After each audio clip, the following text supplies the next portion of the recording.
Joe Rogan Podcast. Check it out. The Joe Rogan Experience. Train by day, Joe Rogan Podcast by night, all day. What's up? What's up, man? Good to see you. Good to see you. So I guess we just get right into it. The last case that we talked about, we had a very unfortunate incident happen after the podcast. About a month later, Yeah. The gentleman beheaded somebody. Allegedly, yes. Allegedly. There's a lot of allegedlys, but Yeah. there was so many crazy things to that case. The craziest thing was him trying to fool the security cameras with a wig. Like, I guess he didn't know how high-resolution cameras had gotten over the 25 years that he was in jail. I mean, apparently there's a lot he didn't know. Yeah. The only reason I say allegedly is because I'd be a bit of a hypocrite if I started calling him guilty Yes. before he has a trial. But Of course. based on the surveillance, It doesn't look good. what do they say in Texas? It ain't too shiny. It's so crazy because, we went out with him that evening. We brought him to the comedy club. He was hanging out with us in the green room. And then the news broke. And then the comics were all like, hey, man, what the fuck? What the fuck you doing bringing that guy around? I'm like, well, we didn't know. I mean... Who could have known he was going to do that other than him?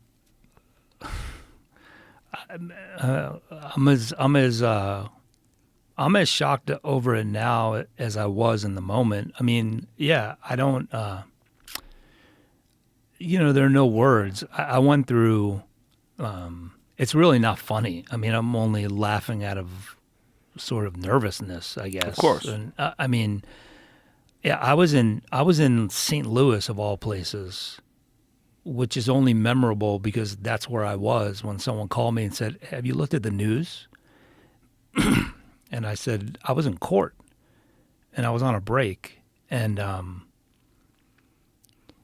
called him a miracle on this show. And, Yeah. and the media shoved that straight up my ass. I mean, Of course. But that's what they're going to do. Well, he was the only guy that you had ever brought in that was actually guilty, that you felt was in jail for too long. He got a 50-year sentence, correct? 70. 70. And he was reduced to 25? It was just 20 basically time time served. He served. did about 30 years, and they resentenced him. Look, I would be I've had a lot of time to think about this, and I know you and I have discussed it privately, and I kind of went into a hole after this. This didn't happen to me. A lot of people say, I'm so sorry. But some people have said other things that weren't very nice. Yeah. But the people that I, regard their opinion were sorry that it didn't happen to me. My first thought was, I had two thoughts, was that poor guy that got killed. And it was a gruesome murder. It wasn't just beheaded. I think he was dismembered completely. Well, he was trying to get rid of the body, right? Right. Allegedly. Allegedly. And my first thought was for him and his family. And then I think my second and third thought, maybe in tandem, was this tore down 50 years of work that a lot of people have fought really hard for and really need. And I felt like I let you down.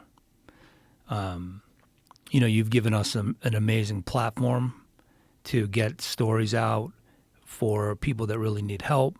I think we've made a ton of progress. We've got some exonerations as a direct result of this. Yeah, show. you didn't let me down at all. No, I didn't. I appreciate that you felt like that. It didn't feel like that to me at all. It was just, listen, there's a reality of prison life. There's a reality of being incarcerated. There's a reality of taking a person who's convicted of a violent crime and putting them in jail with violent people for 30 years. There's just a reality. And, I don't know what history he had with this man that he allegedly killed, but, it's just like you can only take so much. Yeah, I mean, listen, I don't know. My first emotion, this is from me and my therapist. My first emotion is usually like guilt. So once I took a little bit of time and thought it through. I mean, of course, I come on your show and then you're, splattered all over the news for something not positive.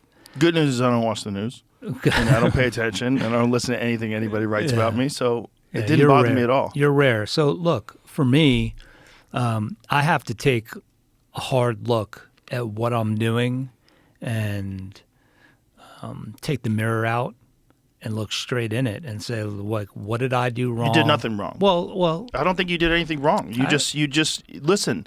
The man had great qualities. He like when you talk to him, he's very intelligent, very nice guy. He just thought he could get away with getting payback on somebody. Yeah, look, that's super gracious of you. I'm not whether I did something wrong or not. I typically go to blame. And that's something that that's a kink I have to work out in my personality. But let me just articulate it because I think the platform is so important to me, and getting these stories out is so important to me. And I think that where I've landed is that he didn't let me down. Look, I was the public face of his resentencing. There was a lot of great people involved. And it wasn't just from the defense side. The Center for Appellate Litigation had some amazing people working on his case. The District Attorney of Manhattan agreed to this. So on paper, even in their personal interactions with him, there was nothing that raised a red flag for anyone. He didn't let anyone down. If he did this, people will draw their own conclusion, he'll have a trial. He didn't let anyone down if he did this but himself and the people that still need help. And I have to swallow the jagged pill that this work comes with some letdowns. The recidivism rate for people that have served long sentences like that is less than 1%. It just happened to happen on a case where I was involved. I have no... Is it really that low? Yeah. Wow. Yeah. If you look at exonerations, resentencings of people that have been incarcerated for more than 20 years, it's that low. And the harsh reality is that if you put someone on a public platform and they then do what he supposedly did, it's going to make headlines. I realized something, though, that, look, no one could have imagined what's in the dark recesses of that man's soul, whether it's, his group home upbringing and abuse, the prison experience. It's not to make an excuse. He did it if he did it. If he's convicted and he did it, that's on him. What I'm guilty of is giving a guy a second chance. And I'm why am I reluctant to say this? I can't apologize for giving someone a second chance and then, they squander it. All I can do is say, well, what could I have done better? I mean, I have a deep understanding, I think, of what incarceration means. I mean, I read this book. I always get his name confused. Is it Henry Jack Abbott or Jack Henry Abbott? It's called In the Belly of the Beast when I was in college. And it's a series of letters that this inmate wrote to Norman Mailer. It's a fascinating book.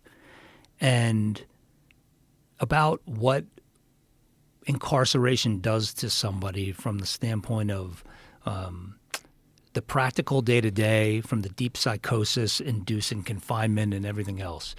And 2 days before the book was released and it was reviewed by the New York Times, the guy snapped and killed someone in the East Village. And no one will know what it is like to be in there. And again, I don't want to offer this as an excuse, but what it has caused me to do is reevaluate and say, look, maybe I need to take a much closer look at what sort of mental health counseling these folks are getting. Like Sheldon, I arranged for him to be speaking to a trauma therapist. Should I have been on him more to be going to those appointments? Maybe. What was the circumstances with the guy that he allegedly killed? I don't know if I'm doing it just because I'm distancing myself from it subconsciously, but I don't know all the circumstances. But apparently this was someone he knew from childhood and from in prison. I've heard rumors and, stories about the guy threatened his son to, he slashed Sheldon when they were in prison. I don't know if you remember, Sheldon had this big gash across his face. But I don't know. And I frankly don't want to know at this point, because someone lost their life. And that, I think unfortunately for my mental health, I just wear that stuff. If I felt even remotely responsible for that, which I do, and, I can be at peace with it, but I didn't cause that death. And I don't, I can take some responsibility for it in the sense that what could I do going forward? Whether it's people that are being exonerated for crimes they didn't commit, or if it's people that are getting resentenced, you cannot undo decades of confinement. You just can't. And they all need mental health counseling, all of them. And I have to put that on my shoulders. I just do, because, they all have issues and they come out and need mental health counseling. And there's a stigma attached to it, especially in the African-American community. And there shouldn't be. It's no different than if you have a problem with your liver, and you have to take medication. I mean, I've always been upfront about the fact that I'm on medication. It's nothing to be ashamed of, and it's especially warranted when you're in those circumstances. Again, none of this is to make an excuse, but I just think that there's a lot more emphasis that I can focus on assimilation more. And I think that making sure that they have job training and that they feel safe when they get out. I mean, there hasn't been one person who I've been involved in their case where even when they're innocent, they get out and it's a fucking shock. And I need to be a lot more sensitive to that, I think, and pay a lot more attention to what they're doing, how they're doing. Again, I had the foresight to put Sheldon in touch with and ensure that we were getting him mental health counseling with a trauma therapist. But I didn't want to meddle too much in that because it's on him to go. So, I mean, that's where I land, for better or for worse. Well, if the guy really did slash his face, if you've been in literal mortal combat with a person and this person is allegedly threatening your son or whatever, there's only so much you can do to stop a person from seeking revenge. I guess. Especially if they don't have any hope outside of the system and they've been completely institutionalized, which, given the length of his sentence, is reasonable to assume. Yeah, you're a lot more forgiving and understanding than a lot of people were and have been about this. There's been two schools of thought in the reaction. I mean, I got pretty nasty hate mail, and I got a lot of words of encouragement. I think the hate mail outweighed the words of encouragement. Always. But psychologically, always. I mean, in substance, number, and probably psychologically. Yeah. But that shit just gives me fuel. If you're sending me, fuck you, you race baiter, you this, you that. Race baiter? Oh, yeah, I got a lot of that. How are you a race baiter? By telling the truth about the state of race and the criminal justice system in this country.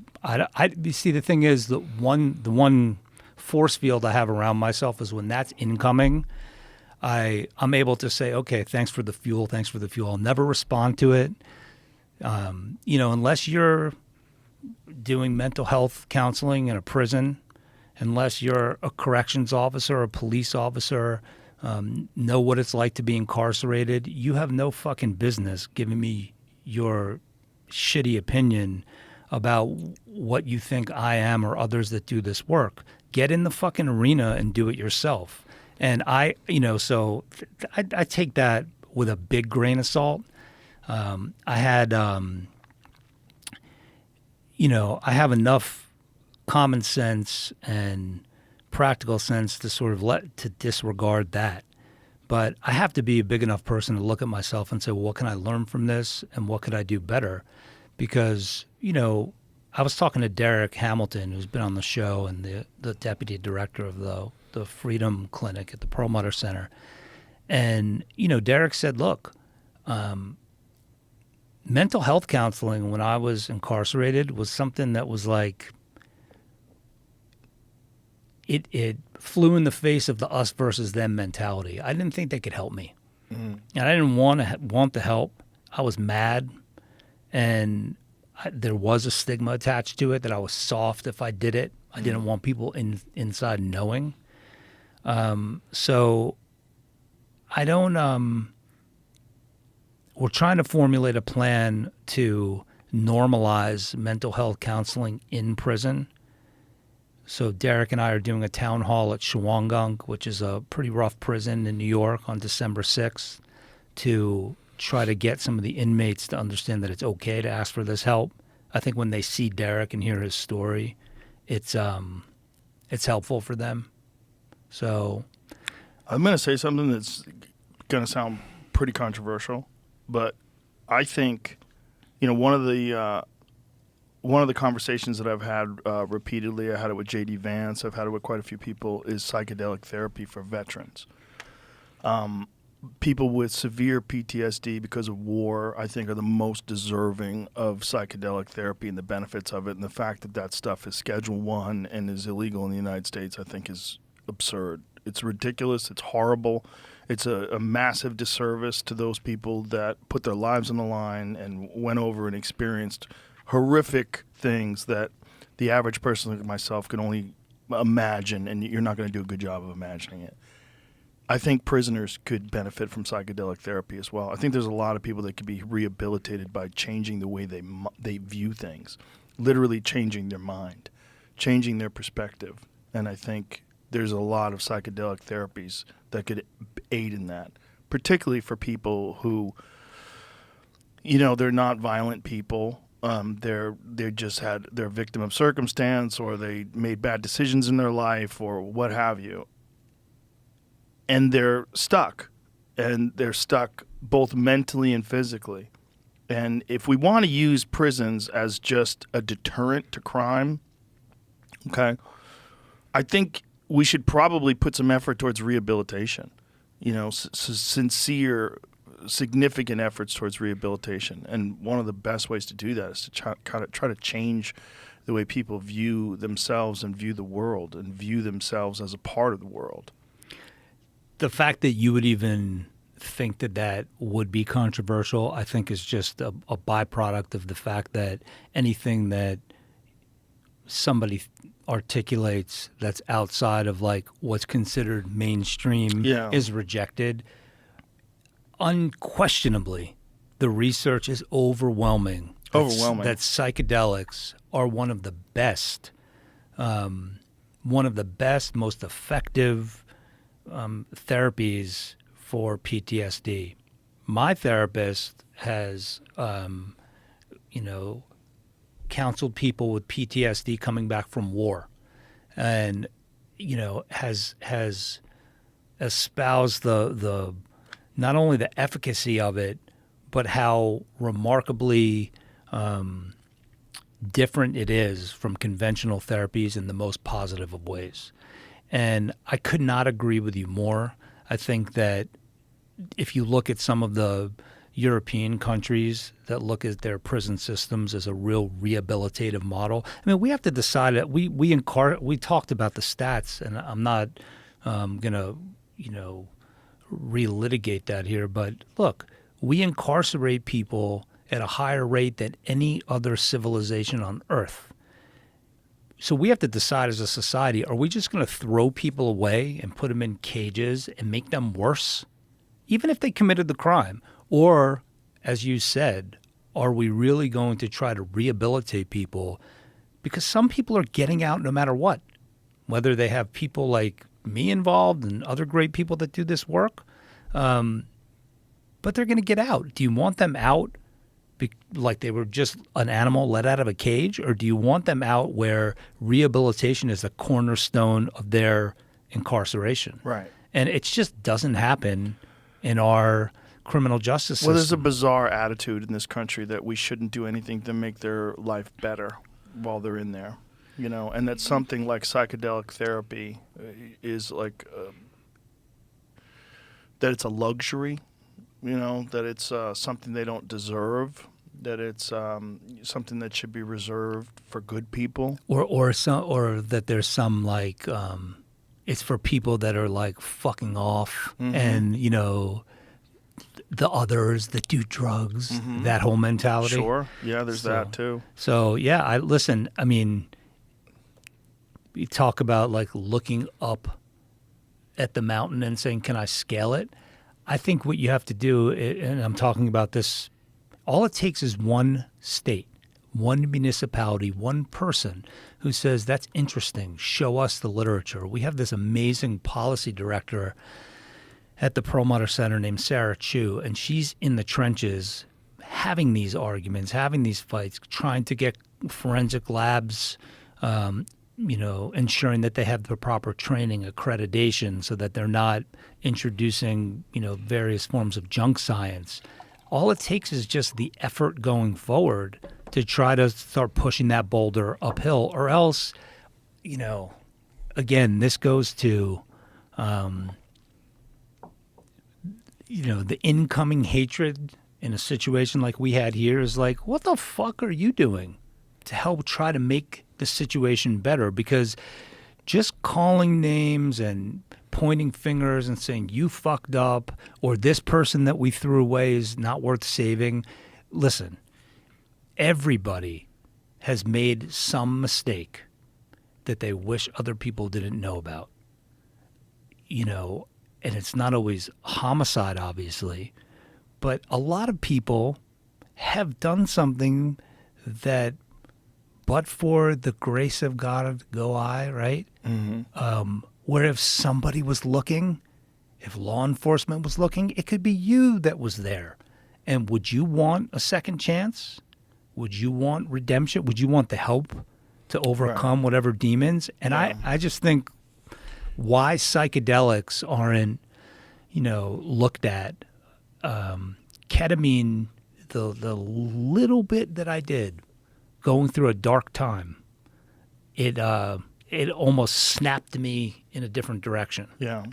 And I mean, you know, you urged me onto it.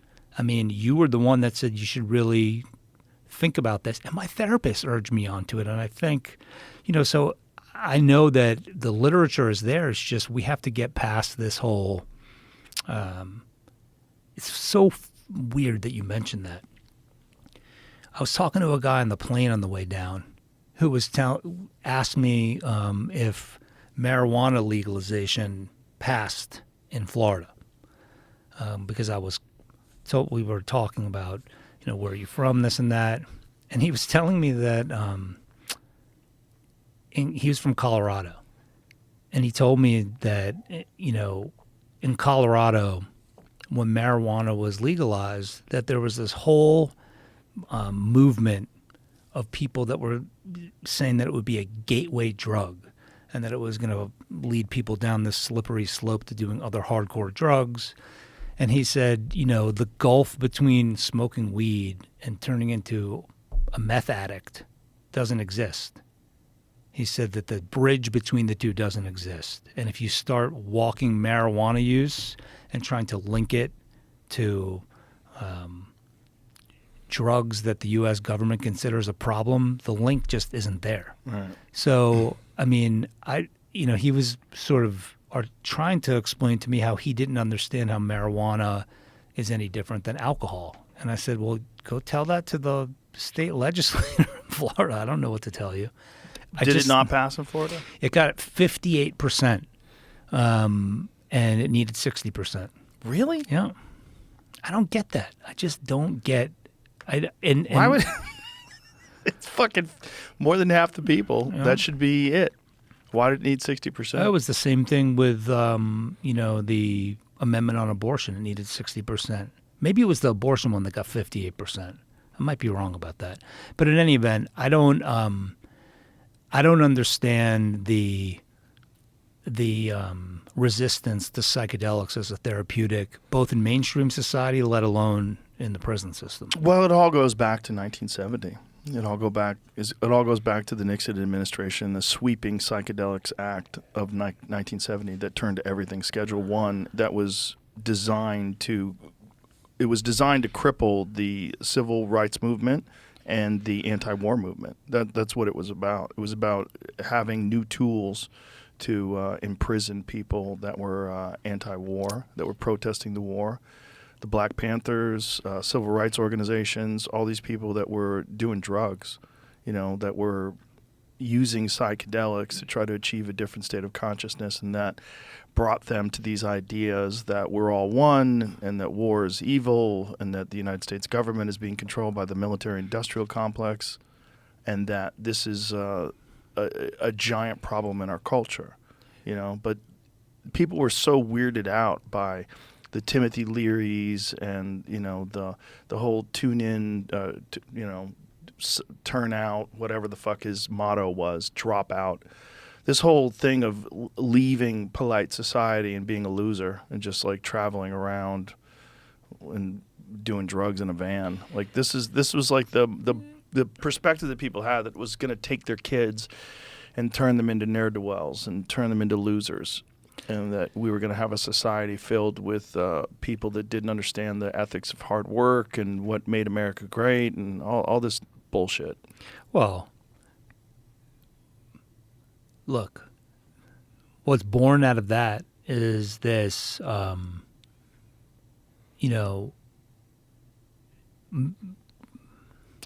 misunderstanding, I guess is the best way to put it, ignorance. Well, it's propaganda. They're a victim of propaganda. Well, look, also, if you think about like COINTELPRO, all of a sudden you're spying on people that you think are others. You're legalizing that intelligence gathering that allows you to start violating people's civil liberties so that you can gain intelligence on them because the way they think is unlike you. Right. So, it's again sort of, to me, all ties back to this very, I guess, tribal mentality that you're either like us or you're like them. Right. And everything that you mentioned, the Psychedelics Act, the resistance to the civil rights movement, it was all based on the fact that, look, we have a potential uprising here of people that are going to challenge the way we think and the way we do things. Right. So for people that call me a race baiter, right, I feel like I'm more of a truth teller and just taking the thread through history. And, I have, at least I'll read and try to educate myself and get perspective. If it wasn't a fact that brown and black men and women get incarcerated at a higher rate, I wouldn't be talking about it. And I'm just talking about facts.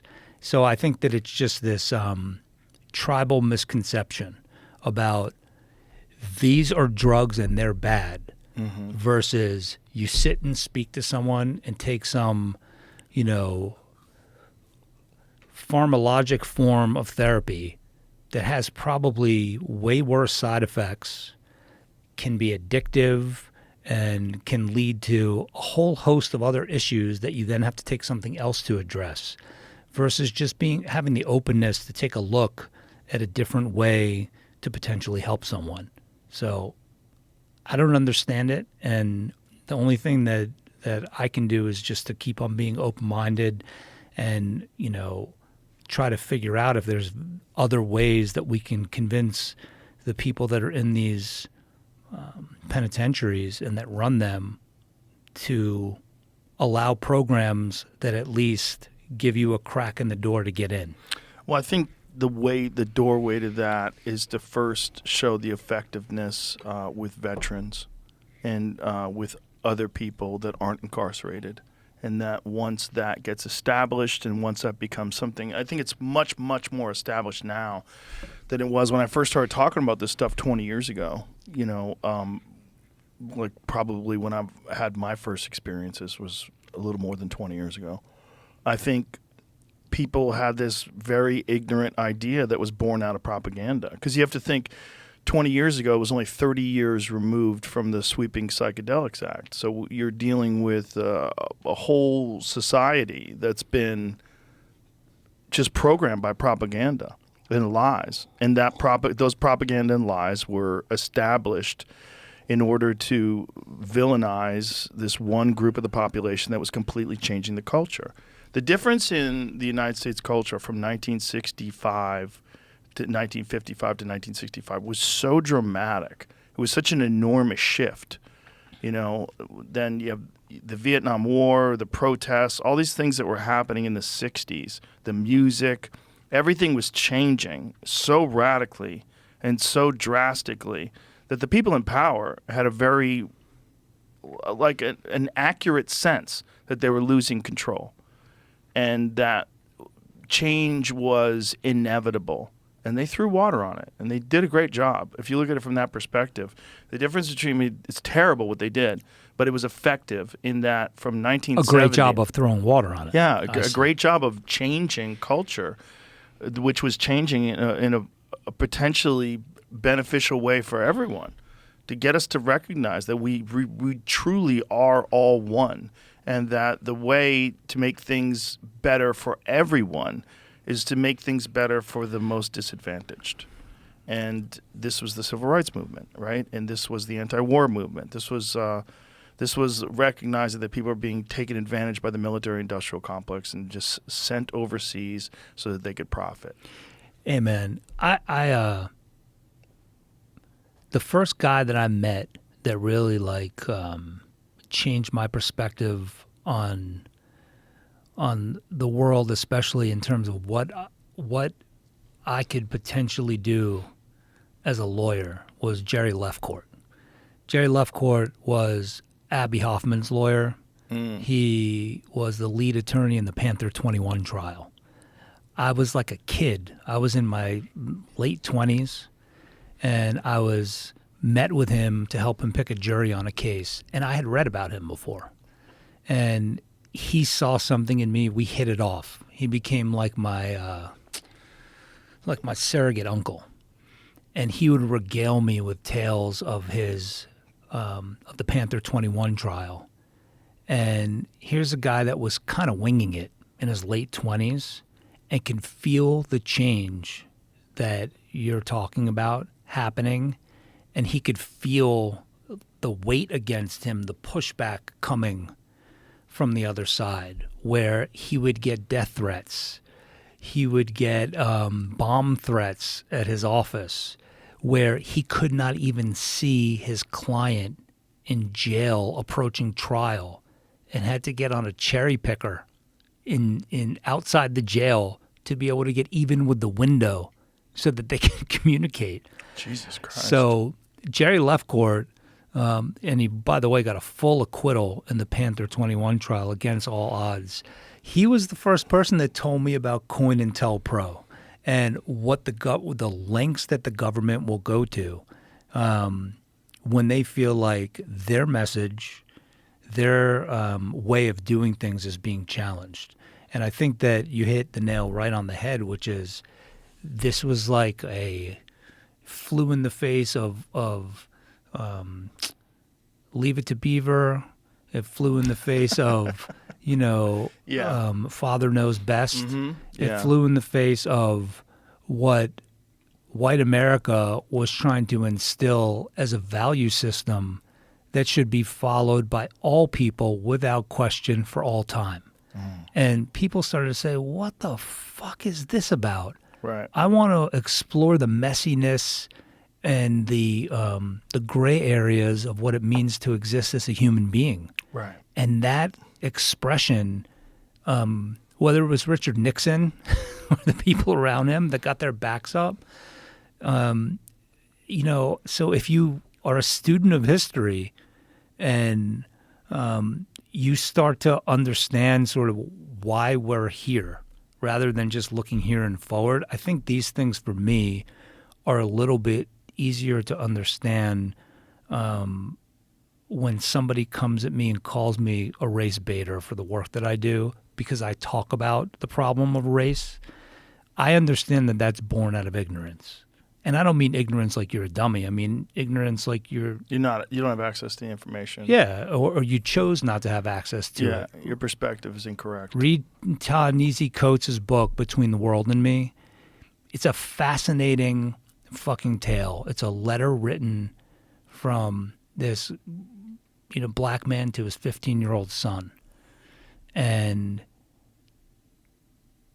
it's a life-altering book for me because it puts you into his soul of what it has been like to grow up as a black man in this country. And it stops me in my tracks when I think about it, when I talk about it, because it's like the only way that we can get to a more common understanding is to, I think to read books like that and to talk to people. And if you're so closed off and closed-minded, and again, I keep on sort of adding this disclaimer, and maybe this is my aversion to like getting attacked. I am not excusing if Sheldon did this. I just think that it's not so simple as, oh, you help some guy get out and get resentenced and look what he did and fuck all these people and fuck your movement. Okay, you're entitled to that opinion. That's where I leave it. Yeah, you can't listen to those people. You know what you're doing. You're smart. You can't listen. Well, it's just you're going to have those people. They're always going to exist.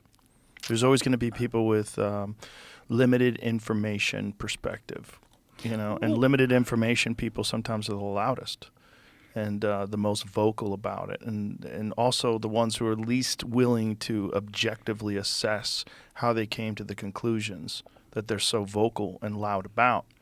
Limited information people. It's a big. I mean, that's why clickbait headlines work. Well, look, people love that shit. That's why you get attacked sometimes by, you don't know about it because you don't read it. But that's why you get attacked sometimes. Some people try to send it to me. It's funny. Hey man, fuck off. Stop sending me that shit.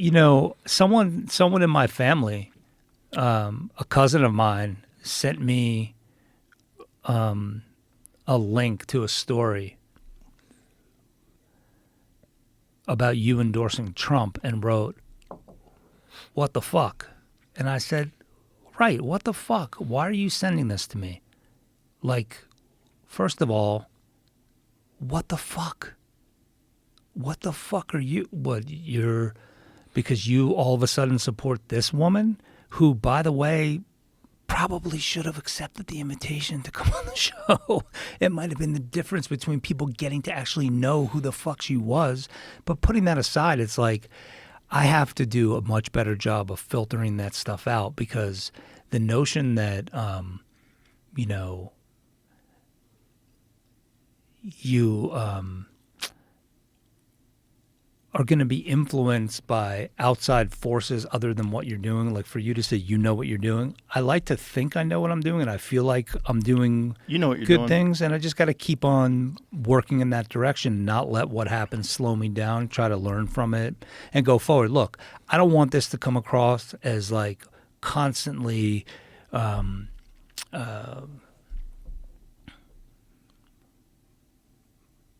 being like situation where every time I get on here I thank you, but I think the importance of this forum was made clear by having the president on, by having the vice president on, because it's the only open forum where you don't have to worry about being judged, about someone chopping up what you say and twisting it or leaving some remarks on the cutting room floor. And it's also important because you don't give a fuck about what other people say or think, and you just do what you feel is the right thing to do. Because I've told you privately, I'll say it now again, it would have been the easy thing for you to do would have been to say, well, fuck this guy. I'm turning my back. I don't need to have him on again. So it was never going to happen. Yeah, well. No, listen, what you've done is amazing. Well. And the people that you have brought on this show have changed a lot of people's perspectives about our justice system. A lot of people. You brought on some incredible people, and you've told some incredible stories. And as you said, people have been exonerated for crimes that they didn't commit. If you are a person who's listening to this and you could be fucked by the system. It's possible. You could be trapped by a corrupt prosecutor. It happens. Thank God it hasn't happened to you. But if it did happen to you, you would pray that there's a Josh Dubin in the world that pays attention to your case. You know? I appreciate it. And I mean, it's not just me. I understand. There's a village of people. There is. But a person like you. Yeah. You know, and I think highlighting that and highlighting the need for that and an understanding of how the system can railroad you and the system can really fuck you over. I think one of the things that we saw during the Trump campaign was the legal system being used against one of the most powerful people in the world, and how they can get away with turning 34 misdemeanors, so essentially one misdemeanor, but 34 versions of it, 34 writing in a ledger incorrectly that's a misdemeanor and is past the statute of limitations, can be converted into a felony and turned against a guy who's running for president as lawfare. It's just completely using the legal system to try to attack a guy and try to take him out of the race, and also try to label him a convicted felon. So once you have this label, a convicted felon, you heard it on all the talk shows, convicted felon. But enough people had a chance to look at the circumstances of the case and understand what he was actually being tried for. Paying someone off to not talk about how he fucked them? Is that what we're worried about? Or are we worried about World War III?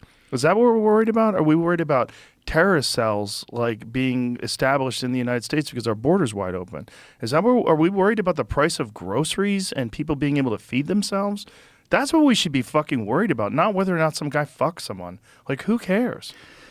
It's so interesting to me because the conversations that people in the legal community in New York were having at the time, I cannot tell you how many times. It didn't matter what side of the spectrum you were on politically. But in New York, there's a lot of fucking Democrats. And I can't tell you how often I got this call. What is the crime here?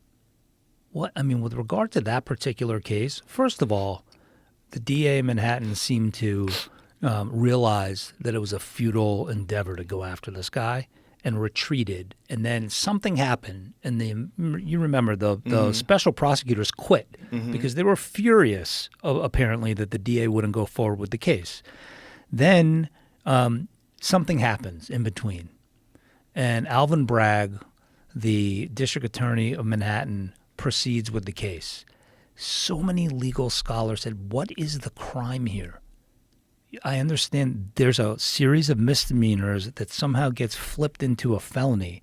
Legal scholars that had issues with it, and if they spoke about it publicly, they were attacked. Right. Alan Dershowitz was one of them. He was attacked. Anyone that would speak out, and there's this fear for good legal minds to get behind defending a case like that because it's viewed in democratic strongholds like kryptonite, right?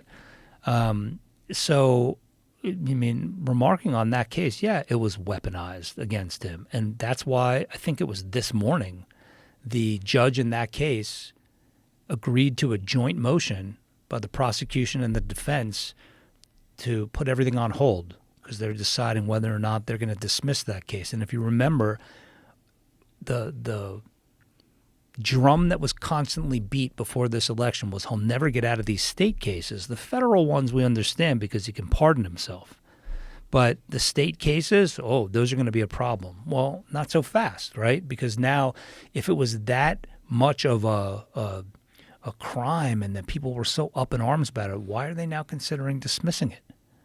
And I think that it puts the lie to the notion that this was really something that we wanted to make an example out of and you can't engage in this type of conduct. What conduct? It was obviously politically motivated. And, and it happens all over the country. It happens all over the country, on both sides of the aisle, though. I have a case right now that, and for me to be able to say this is probably, I had to think, is this the craziest fucking case I've had? And it has to be. It has to be. Because the DA that is sitting in judgment of whether or not these four men that I'm going to tell you about in a moment, right before the election, for him to become DA, gets indicted. He gets indicted for allegedly harassing a former employee and then trying to bribe her not to file a complaint against him, something like that, right before the election. And all of a sudden, he is now embroiled in this.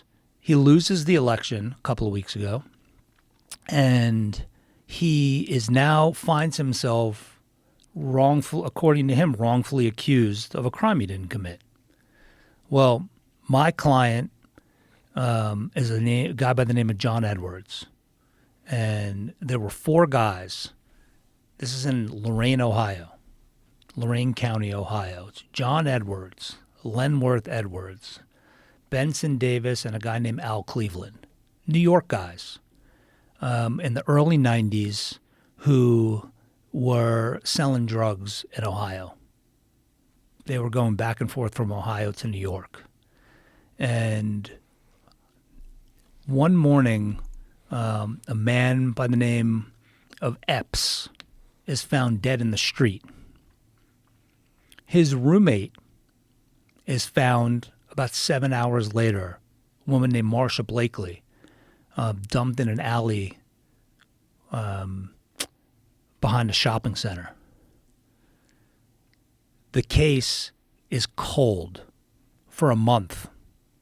The police have hit dead ends. They have nowhere to go with the case.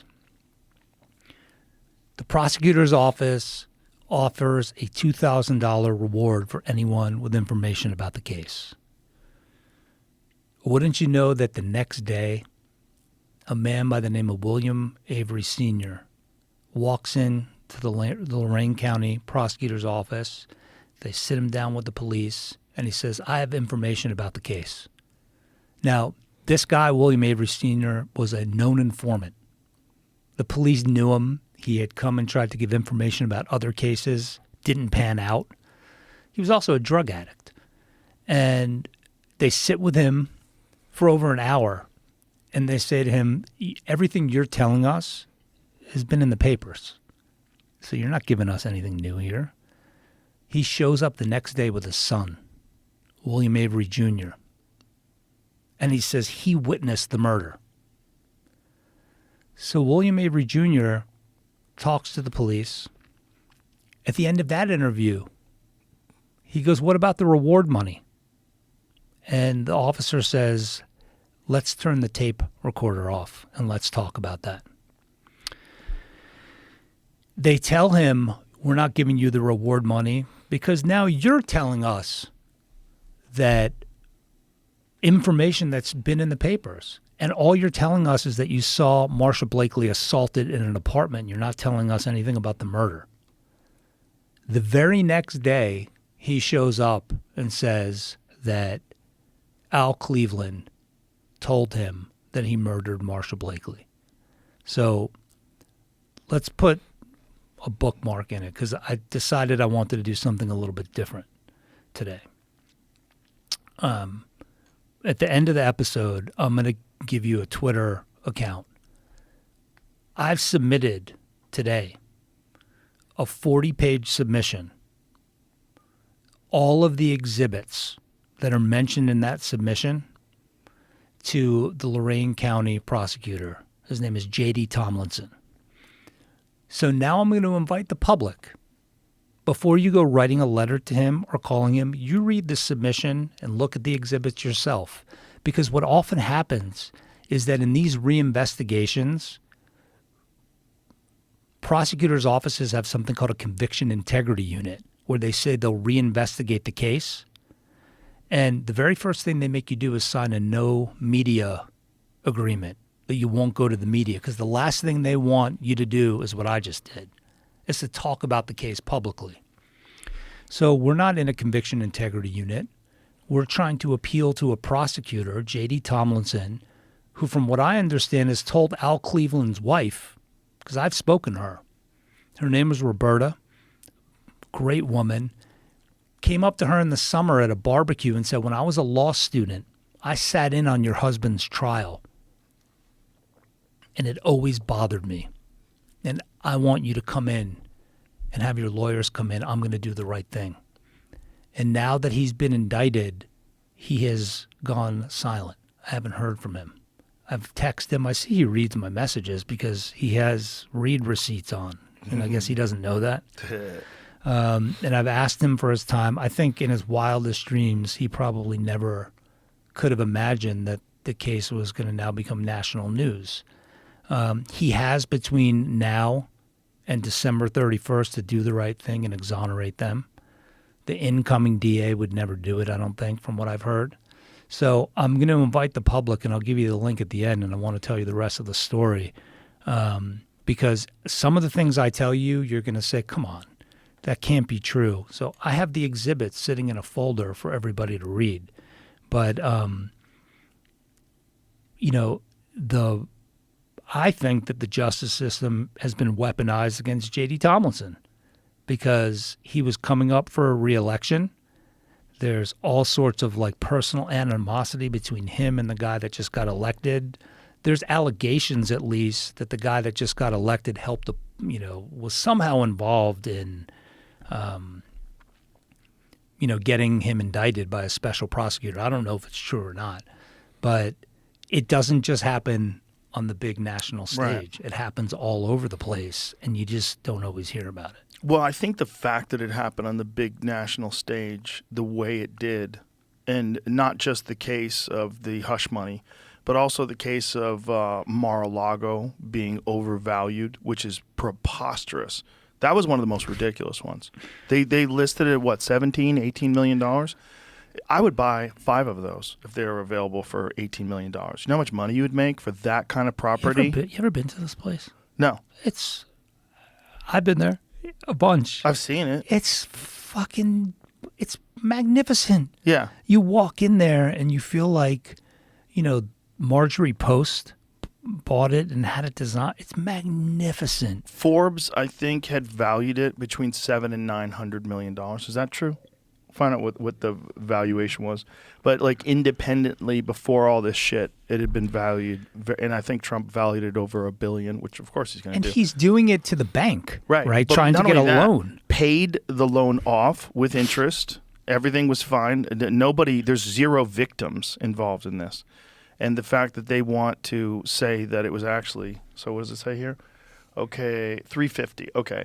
So the club had revenues of $25.1 million for the calendar year of 2017, 22 in 2018, and 21 in 2019. 2022, Forbes estimated the value of the estate around $350 million. I think Trump jacked it way higher than that. And I think I've read somewhere that someone had said between 7 and 9 if you could, what a real estate evaluation would be, what it's actually worth in the state that it's at. I think there was an issue though that it was wasn't it listed as a national historic landmark or something like that, Jamie? Mm-hmm. Right. So then you really can't do anything to it, which devalues it somewhat. But still, I would think. Listen, $18 million is fucking crazy. There's no property like that anywhere. You feel like you're in Europe when you're there. It is a magnificent place and has some of the best food in Florida. So I don't know that part of the valuation of something like that seems to me to be a bit subjective. It's now the home of the sitting 2-time president of the United States. But putting all that aside, just the real estate alone. There was a lot that was sold next to it, or a home that was sold next to it. That was $50 million. And it's not just Mar-a-Lago. Across the street, they have the beach club that sits right on the beach. But the point is that they're meddling into. Look, the bank could have said, well, we're going to send an appraiser out there, Right. and we're going to determine whether or not we agree with you that it's Right. worth that. That happens for anyone that's ever sold a home. So Again, yeah, the point is there's no victim. The point is like it's not like he got this loan and then defrauded the bank and then defaulted on his loan and then pocketed the money. No, he paid everything back with interest. It was profitable for the bank. Everything worked out. It's like this is a bullshit case. Everyone knows it's a bullshit case. So that's another one that was in the news that everybody got a chance to see. Well, hopefully it opens people's eyes. Look, there's a lot of white-collar crimes that I've been a defense lawyer on, where you see the human cost of a prosecution, what it does to the person accused, but also their family. And to somehow crawl out from under the weight of the federal government, these take years and a fortune to defend. And oftentimes you're thinking, why did they bring this case? Who are the victims here? And they come up with some loss calculation that's very theoretical. I'm talking about cases where you can't point to a victim that lost money. And, you wonder why some prosecutions are brought and others aren't. And you see, again, what it does to not only devastate families and the accused, but is it really deterring anyone? I would never, ever enter an industry where I was working with stocks, bonds, commodities, anything that was regulated in any way by FINRA, the SEC, because it seems like they can make a case sometimes when there isn't a case to be made. And hopefully, regardless of what side of the political spectrum you're on, what happened to Trump should be eye-opening to people, because you don't have to agree with him or his politics or his policies to see what's happening today as we sit here when everything's being reconsidered. And you think about the massive expense that it takes to prosecute these cases. That guy has, I don't care what anybody says about him, he's got to be one of the toughest motherfuckers you've ever met to stare down all of this. And most people would be in a puddle to stare down these prosecutions and the threat of going to jail and everything else. That breaks a lot of people. Yeah. And then 2 assassination attempts. Yeah. Jesus Christ. He's built different.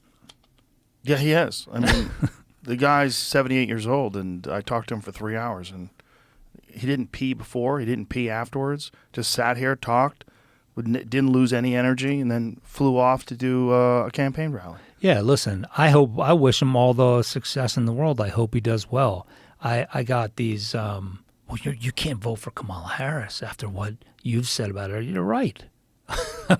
I voted for Jill Stein because this two-party system to me is fucked. You got to be with us or them. And then there's all kinds of gaslighting that goes on. Yeah. And you have to answer to people. I just feel like there should be more choices, but that's a different. Well, there certainly should be. That's a different existential issue. You spoke on the podcast about her history as a prosecutor and what she had done, and I know they contacted you after that. Yeah, I mean, what was happening? Well, this was way back. Yeah. When I think it was days before she was selected to be the vice presidential running mate for Biden, but I think it was Carpenter who was that his name? He's a great congressman. He wears an eye patch. I don't know. Oh, Dan Crenshaw? Dan Crenshaw, not Carpenter. Dan Crenshaw took a clip from the podcast and was circulating it on Twitter. And it was of me being critical of her. And, and again, that's a situation where she had so many opportunities during this campaign to just say, listen, I watched a little vignette about this family who was prosecuted for their truant child, and it ruined them. So all of this, I'm a prosecutor, and I'm going to prosecute the case against this.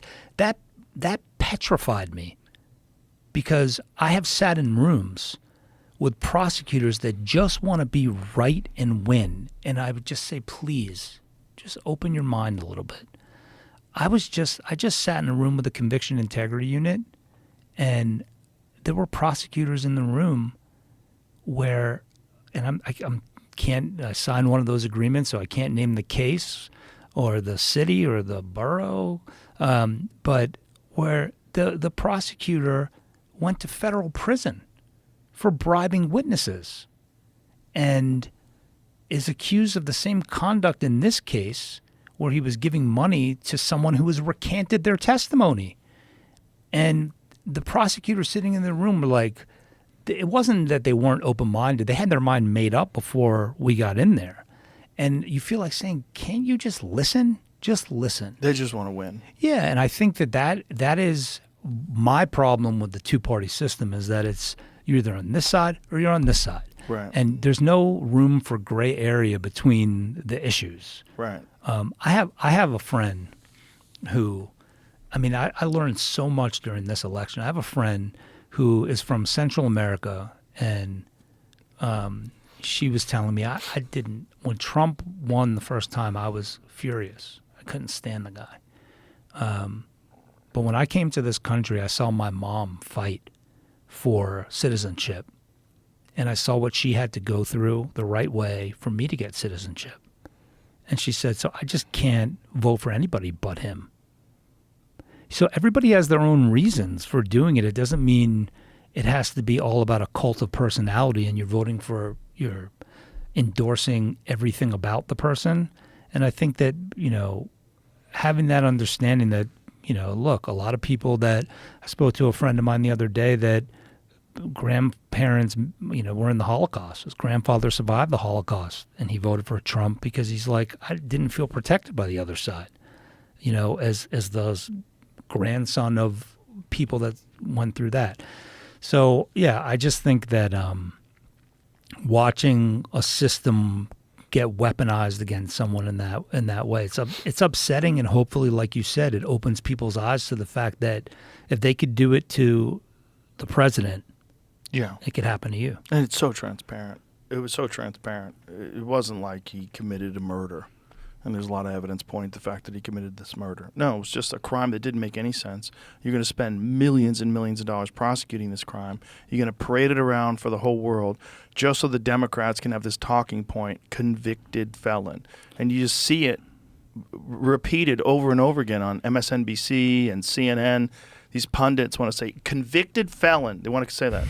Like, what's the fucking crime? Tell me what the crime is. But when you want to get smart and spout off facts, why don't you tell me about the case? Because I've looked at it, and it's fucking bananas. And if it happened to you, you'd be terrified. Because they just made a crime. They made a felony out of something that's not a felony. I mean, listen, if you're looking for logic and reasoning in any of these, you're not going to find it. I mean, listen, Which is terrible. But I feel different about some of the cases. Like, I feel like the election case has the most substance to it. Standing up and saying the election's rigged, I have a problem with that, but obviously more than half the country didn't have as much of a problem with it. And that was one of the ones that I said was the weirdest, where he didn't have an answer ready. That you should have an answer ready right away. Well, and if I had been accused of something like that, and I strongly believed that the elections were rigged, I'd be able to give you facts right away. But he can't.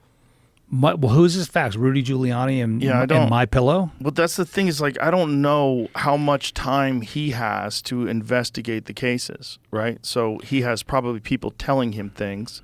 And who are these people? And what is their evidence? What's their information? I would hope that if you have something that's so controversial, like you ran for president, you believe you should have won, and they rigged it, you should have data that you could spit out at any cocktail party. But he's doing the same thing that you're talking about CNN and MSNBC do, which is just repeating the same thing. When people were standing in line voting a couple of weeks ago, he was saying this election was rigged. Mm-hmm. And poof. They've straightened it out because he won.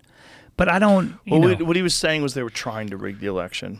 And I What think, facts did he have to back that up? well, there's the one thing of bringing in people to the country illegally and then pushing for amnesty, which they were doing.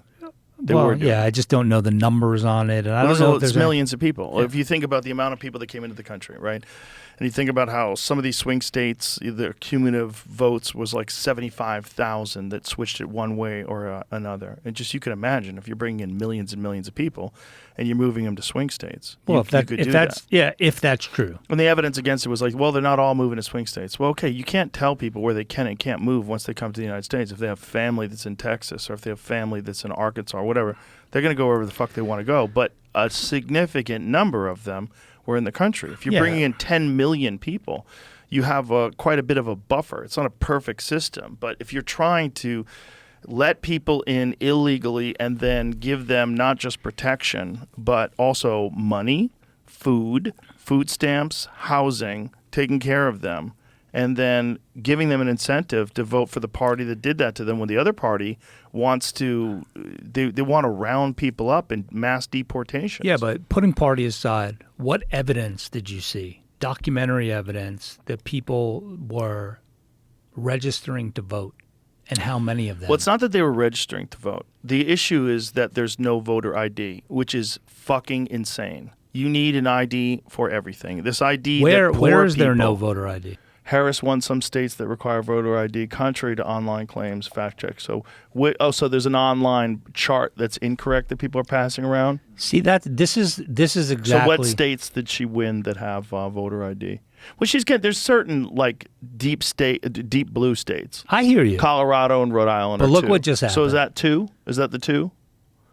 Vice President also won New Hampshire, which requires photo ID, but allows individuals without one to either have their identity confirmed by a designated official or fill out an affidavit.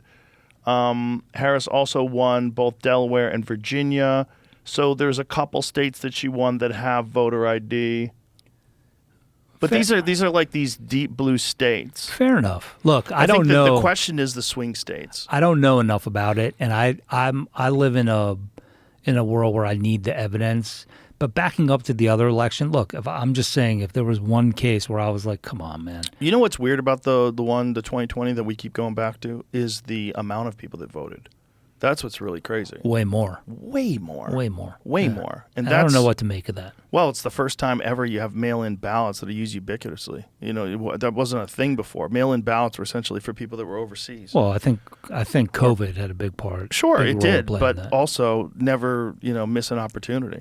And if you wanted to cheat, that would be the way to do it. And to try to keep voted mail-in ballots, keep people voting by mail-in ballots when it's not necessary anymore. Well, it's not a pandemic. Sounds good. Seems crazy. It does, but it's not. To me, I live in a world that you cannot say shit like that without backing it up. But listen, I have started to really veer away from having a strong political view and just putting my head down and doing what I can.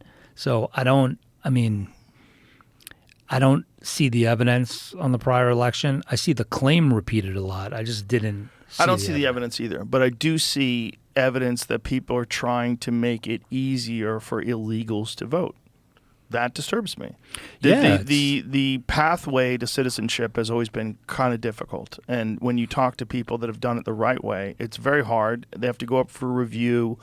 They have to hope that this person decides that they're a person worthy of being in this country. And you had to be a person of extraordinary skill and talent where that talent and skill wasn't available in the United States. Listen, I recently moved out of New York to Florida, and I got my driver's license and registered to vote pretty quick after I moved there. My wife didn't. When we went to vote, they wouldn't let her vote because it hadn't been 30 days yet. So all I could say is that in Florida, they required an ID. Yeah. And they didn't let my wife. Well, California literally passed a law where you're not allowed to ask for ID, which is crazy. Yeah, it is crazy. That's crazy. Well, why would you do that? Andre. What would be the most charitable version of why you would do that? Yeah, Andre Ward and I have been discussing California quite a bit recently, and seems like it's a little bananas to live in California right now. It's fucking crazy. Yeah, he's. It's not going to get better either. You Even know, though a lot more people voted red in California. Have you seen the map of 2020 versus 2024? Yeah, I did. It's a giant, significant shift, and if that keeps going, the state's going to go red. And I think if the state keeps falling apart, people are going to come to their senses and recognize that the policies that they have in place right now are fucking gross. They're gross. And you've got a bunch of bureaucrats that are profiting off of the homeless situation. They're taxing the fucking shit out of people. The state tax is 14. If you live in LA, it's another 1. So you have 15% of all your money just goes to incompetence. It's the same thing in New York City. I mean, you're giving to the state, to the city. You end up paying way more than, if you make enough money, you end up paying way more. Here's the rub I don't get about Democrats, all right? This is the thing that bothers me about Democrats, and this is why I registered finally as an independent. We hear about the American dream a lot. The American dream. The American dream. I was a son of a teacher. Now I sound like a politician. I was the son of a teacher and a salesman. Did you grow up middle class? What's that? Yeah, I grew up middle class. The thing that And Kamala Harris I grew up always says. mid-middle class, right? And we had to grind it out, and there were financial problems and everything else. So the American dream is to make it on your own, to be self-made. And then you get to that point, and you get demonized for it. Now you need to give back in a way that, how dare you not give more than half your effective salary, more than half your income if you live in California or New York. Right. You give it away. Right. 52%, 53%. You end up feeling like, what the fuck? What did I do wrong? I give back in so many other ways. And Here's then, my take on that. Yeah. If they were doing a great job and they were legitimately making people's lives better, I'd be fine with that. If there was a system where I had to pay 50% because I make a lot of money and I had to pay 50%, but that 50% was changing people's lives, they could show you all these success stories. It's like revolutionizing the way poor people are allowed to make it out of that situation. And, you didn't and have feel a better that life. in California? No, I wasn't feeling it in New York. Nobody feels it. Going to the state courthouse. You feel and- bureaucracy. Yeah, it's. You feel like corrupt politicians who are profiting off of narratives. And they're a bunch of dirty people who don't even follow their own fucking rules, particularly Gavin Newsom. Doesn't even follow his own rules. It's the guy that got busted in the middle of the pandemic wearing no mask indoors, eating at the French Laundry. It's all bullshit. It's all bullshit, and the people felt really fucking prisoned by it. They felt really captured by their government, and that's why a lot of people moved. He's got great hair. Does that have guy. great hair. Great hair. Well, he's a great sort of version of what you would expect of a politician. Just Why does great hair get you so far? well, Great people hair. want great hair. They want the good genes. Tall and great hair, it means a lot to people. Yeah, I don't. I don't fucking. We're get it. stupid. Yeah, People I are mean, stupid. There's a lot of stupidity involved in why we choose things. You know. I read this article once about how there was a poll done of female voters when Bill Clinton ran the first time, and they asked the reasons why, and it was multiple choice, and one of them was that he was good looking and had a full head of hair. Yeah. They want to fuck him. Yeah. And apparently he wanted to fuck them. Yeah.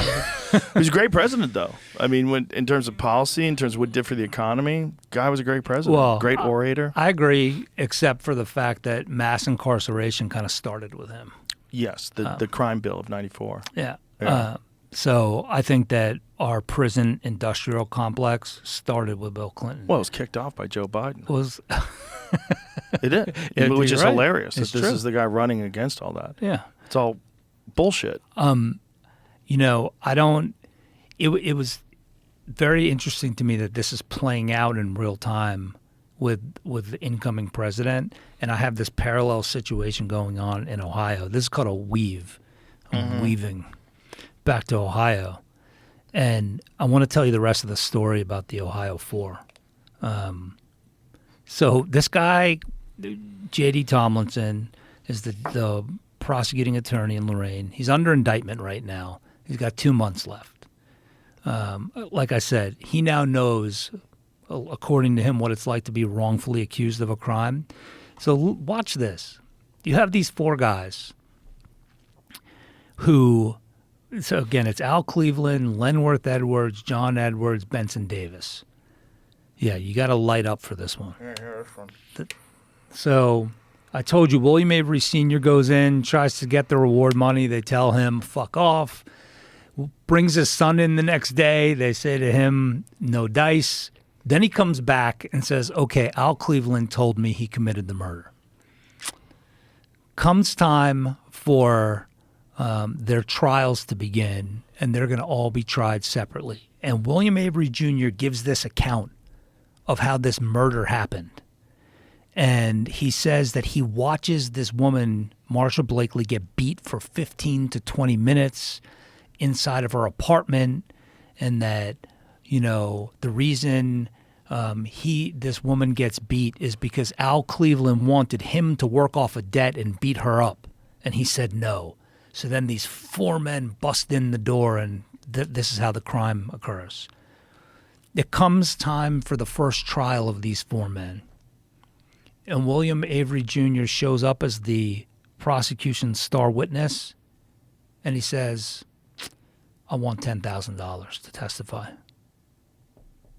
You gave me I want $10,000. And the prosecutors say, we're not giving it to you. And he says, then I'm not testifying. The judge throws him in jail. He's in jail. He is cooling his heels, as they say. And he says, you know, I made this whole thing up. And I did it for the money. And no one believes him. And the judge says, what are you talking about? You're going to get on the stand and testify. He says, no, I'm not. And now he's facing potential perjury charges. The judge declares a mistrial. He then comes back with a news story to the prosecutors and says he witnessed the beating, he witnessed other details of the crime. He then goes on to testify at all four of their trials. After the first mistrial, they all get convicted. He then fully recants of his own volition, says he got off drugs, says he wants to straighten out his life. He's in the process of cooperating with the FBI and the Secret Service.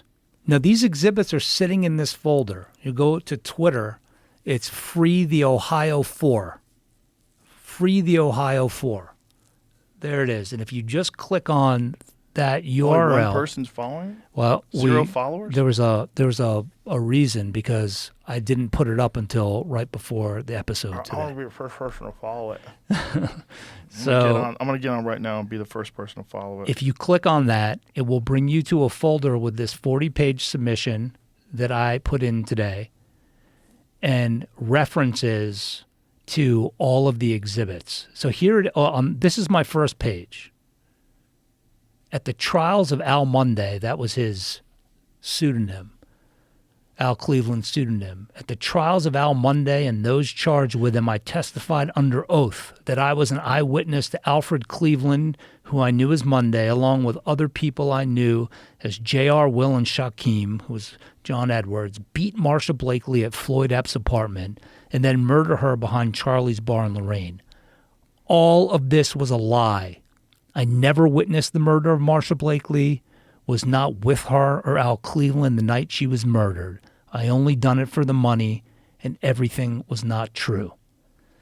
The entire case was built on this man. There's no forensic evidence, no eyewitnesses, nothing. So this is not to be believed. What was the reason why they thought this woman and that other man were murdered? They didn't know. They had no theory. Police There's had no no connection theory. to them? No connection to them. There was no theory, like drug deal gone wrong, something? Oh, that was what they ended up coming up with, was that she was a drug user, Al Cleveland was a drug dealer. It must have been drugs gone wrong. So something involving drugs gone wrong. So William Avery Jr. is, after they get convicted, is working as an informant for the FBI and the Secret Service. Now, prior to this case, maybe this is how obtuse I am, I thought that the Secret Service's purview was the president. but apparently they have other investigative functions because he was working on some food stamp scheme as an informant. The Secret Service tells the FBI, and the testimony is in that exhibit file. The Secret Service tells the FBI, this guy, William Avery Jr., he's not to be trusted. He's lying to us, and he's lying to us for money. They contact the prosecutor. The FBI calls the prosecutor in Lorain County and says, this guy, William Avery Jr., used him as an informant in that case against these four men. He's a liar. And he does this for money. So they end up getting Al Cleveland's lawyers, John Edwards' lawyers, Lenworth Edwards, Benson Davis. They end up getting an evidentiary hearing. And William Avery Jr. comes to testify. And he's coming to testify that I made the whole thing up. And he's in very exquisite detail.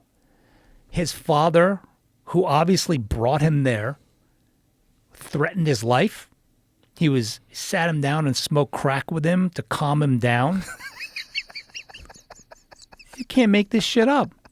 Wait till you read the affidavit. He sat him down to smoke crack with him to calm him down from crack? And told him, I need that reward money for my drug habit. He was a fucking junkie. So he needs the reward money, and he gets his son to go in there. And it's obvious if you read the interrogation and his testimony that he's being led. They show him pictures of the apartment where this woman was allegedly beat. He's getting details wrong. He changed his story. He was telling conflicting versions of the story. So at these post-conviction hearings, where these men should have all been exonerated, he gets on the stand, and before he testifies, the judge says to him, have you been advised? Do you have an attorney? He said, I don't think I need an attorney. And he tells William Avery Jr., well, you need an attorney. We're going to appoint you an attorney because you're about to perjure yourself. Because you either did one of two things. You either lied, and that put four men in prison, or you're about to lie now to set them free. Either way, you've lied under oath. Think about the mind fuck of this. So this guy is coming to clear his conscience, and the judge threatens him with prosecution. So he gets an appointed attorney, and they go and ask the prosecutor, will you give him immunity so he can tell the truth? They say no. His defense attorney asks the judge, will you give him immunity so he can tell the truth? And the judge says no. Oh, God. And they tell him, we're going to charge you with perjury if you tell the truth. He walks out of the courthouse, okay, after pleading the fifth, and is interviewed by the local paper walking out of the courthouse. That's in the exhibits. And he says, they're all innocent. I made the whole thing up. I've been trying to tell the truth here, but I can't go to jail for whatever time they're going to give me. So here you have a guy that is the son of a known junkie. He has been, the prosecutors in Lorain County have been told by the FBI that he's not reliable, that he makes things up just to get money. He's been caught in lie after lie after lie, and now he comes and wants to tell the truth and set these men free. And the crazy, and this judge puts him in this situation where he can't tell the truth or else he's going to get prosecuted. This is what happens in this country. This is the kind of thing that, and these four men, two of them are out, two of them are serving life sentences. Al Cleveland's wife, Roberta Cleveland, saw this DA and he said he was going to do the right thing. He knew that the case was problematic. And now, because he's worried about his own indictment, he's not responding. So what we're asking for is your listeners to go through and read this very detailed submission that I've made along with the Ohio Innocence Project, the Ohio Public Defenders, and a great attorney by the name of Kim Corral, who you actually had a good laugh over one time, oddly enough, because she was at the White House when Kanye West was there. And she was like apparently like standing over him smiling, and you were like, look at this fucking girl. She just thinks that like, how the fuck did I get here? She told me about it this morning. Did she feel that way? Like, how the fuck did I get here? She probably did. She's super cool. I spoke to her this morning. She's a badass. And she was like, I've never met him, but he seems awesome. And he did have a good laugh at my expense when Kanye was in the White House. So, yeah, there she is. That's her. Do you remember this? Kinda. Oh, it's so funny. But she's Kanye in the White House. I forgot that. She's awesome. But so we're asking your listeners to go and read the exhibits, read the submission. And then I have a contact page. Call J.D. Tomlinson. Write him a letter. Look, these 4 men, thank you, Jamie, these 4 men certainly were drug dealers. Al Cleveland, we've established Al Cleveland's alibi. John Edwards' alibi. Check this shit out. His alibi witness was Damon John from Shark Tank. He testified at his fucking trial. Whoa. At post-conviction hearings. Damon John back then was a hard scrabble New Yorker. He was doing whatever he could to grind it out. This is before FUBU. And he was friends with Al Cleveland. And Al needed to have a TV moved. And Damon had like a gypsy cab service, a car service in New York. You lived in New York, right? You remember what it was like? You call a cab service? Yeah. A car service. And he was with Al Cleveland the day of these murders. Al Cleveland saw his probation officer the day after the murders. People saw him all over New York when the murders happened. John Edwards was with his girlfriend's family throughout the night from like 10 at night till 3 in the morning. His girlfriend was pissed off at him because he was flirting with some girl in the bar. So these guys have alibis. There is no question. They had absolutely nothing to do with this crime. This woman, Marsha Blakely, was murdered, right? Here's one of the strangest facts in this case. She is seen all over town. All over town. At the time they claimed that this guy, William Avery, originally claimed she was murdered. She's seen by family members, friends. She's looking for crack. She's walking down the street way after this guy claims it happened. How was she murdered? She was, throat was cut, and she was run over by a car. All right, so we've talked about tunnel vision before, and when the police think they have the guy, they had a problem on their hands. They couldn't solve the crime, and they have these guys that are drug dealers in the area. So they become easy marks for this. There is a blade sitting in a diagram found right next to Marsha Blakely's body. They never tested it for DNA. They never collected it. They never tested it. It was at a time when DNA is the early 90s. DNA was around. Her roommate, Raymond Epps, is found a mile or 2 down the road with his throat slit and run over. Same thing. Same thing. No one's been charged. No one's been charged. It's an unsolved case as of this day. Why? Because they pinned it on these other guys. Because they pinned it on these guys, and this guy, William Avery Jr., only came in with information about one of the murders. The cases were so clearly connected that the medical examiner pointed it out. These people were killed in the same way. Why there isn't an outrage, a fucking outrage about this case is beyond me. When I got this case, I said, there is no way what you're telling me is true. That this guy has come and wants to clear his conscience and tells you exactly what happened, and the FBI told the prosecutors that he's a liar, and these guys are still, 2 of them are still serving life sentences. And when you have to live stamped as a murderer, even in the free world, Al Cleveland is out and he's suffering. I mean, I had to listen to his wife heaving. She couldn't get a hold of herself because she went down to J.D. Tomlinson's office and said, "You told me you were going to help." And he said, "I can't now. I'm sorry, I've been indicted."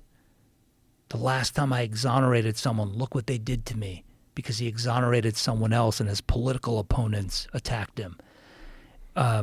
You know, human beings, we sometimes get in our own way because of outside forces, what we think other people are going to say, think. J.D. Tomlinson's been voted out. He's been wrongfully accused of a crime. It's time for him to say, you know what, I'm going to do the right thing. All I ask is actually a meeting with him. I want to meet with you. Between now and December 31st, let me lay everything out for you as I have in this submission. He's now going to have it in his hands. He wouldn't answer my text messages. I'll give him a break. He was obviously going through some serious personal issues, being under indictment, running for re-election. This is an easy thing. This is just doing the right thing. There is no way that you could look at this evidence, and this is why I think it's a good idea for, rather than give a snapshot of a case and have to rely on some process with these conviction integrity units behind closed doors where they run the reinvestigation. I like the public being able to get invested and look at the evidence themselves. Everyone loves a true crime story. So why not, as part of this, let the public help make the case? And when they write a letter, they'll do it more forcefully. Or they call him and say, how could you ignore this? So I would just encourage everyone to go on Twitter and go to Free the Ohio 4 and look at the evidence. And if you ever, I've gotten so many reach outs, how can I make a difference? What can I do to make a difference? This is it. You can write, you can call. You know, his cell phone number is online because he was running for re-election. You know, let him know that the public is watching and expecting him to do the right thing. You know, that's the best use I feel like I can make of publicly advocating for change, is to help bring in the public and give them a vested interest in trying to help. Well, this is just an amazing example, right? I mean, you said this is the craziest case you think you've ever come across? I don't think I've ever had a case, ever, where the sole alleged eyewitness recants and then is threatened with jail time, is actually put in jail after trying to extort the prosecutors, where there's no forensic evidence, and it was the most incomplete investigation I have ever seen. What would be the most logical thing to do if this guy says, you know what, there was a beating at this house? What would be the most logical thing for police to do? There was a beating inside this apartment for 15 to 20 minutes, and this woman was brutally beaten. What are the police going to do first? Scan for evidence. Go to the apartment. They go to the apartment. Right. They don't spray it for luminol. They don't see if there's luminol is a chemical agent that brings out hidden blood. You know, they do nothing. They go and do a scan of the apartment, a visual scan, and see nothing out of order. They don't test that knife. And this is Was there evidence that the woman was beaten? No evidence. Oh, there was evidence that she was beaten, just not in that apartment. So she's beaten before she was stabbed. There was an eyewitness that saw her that night with like a black eye, begging for money for drugs. Oh, okay. Yeah. After he allegedly saw her killed. Oh. So it's she was living a street life. Right. And there was, you know, suspicion that she was trading sex for money so that she could feed her drug habit. So I've never had a case where the FBI calls the prosecutor and says, this guy is a liar and he goes in for reward money and for financial gain and he can't be trusted. Never had a case where a judge says, if you tell the truth, we're going to put you in jail. If you tell the truth, it's just as bad as putting these guys, you either told a lie to put them in jail or you're now telling a lie to free them. I mean, I just don't get it.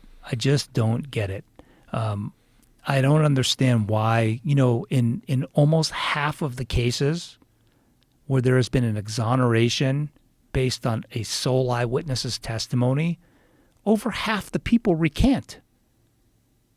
And the courts are very critical of these recantations.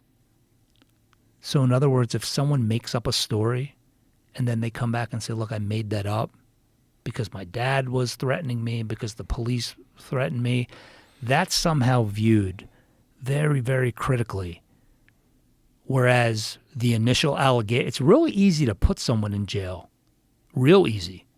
Real difficult to get them out.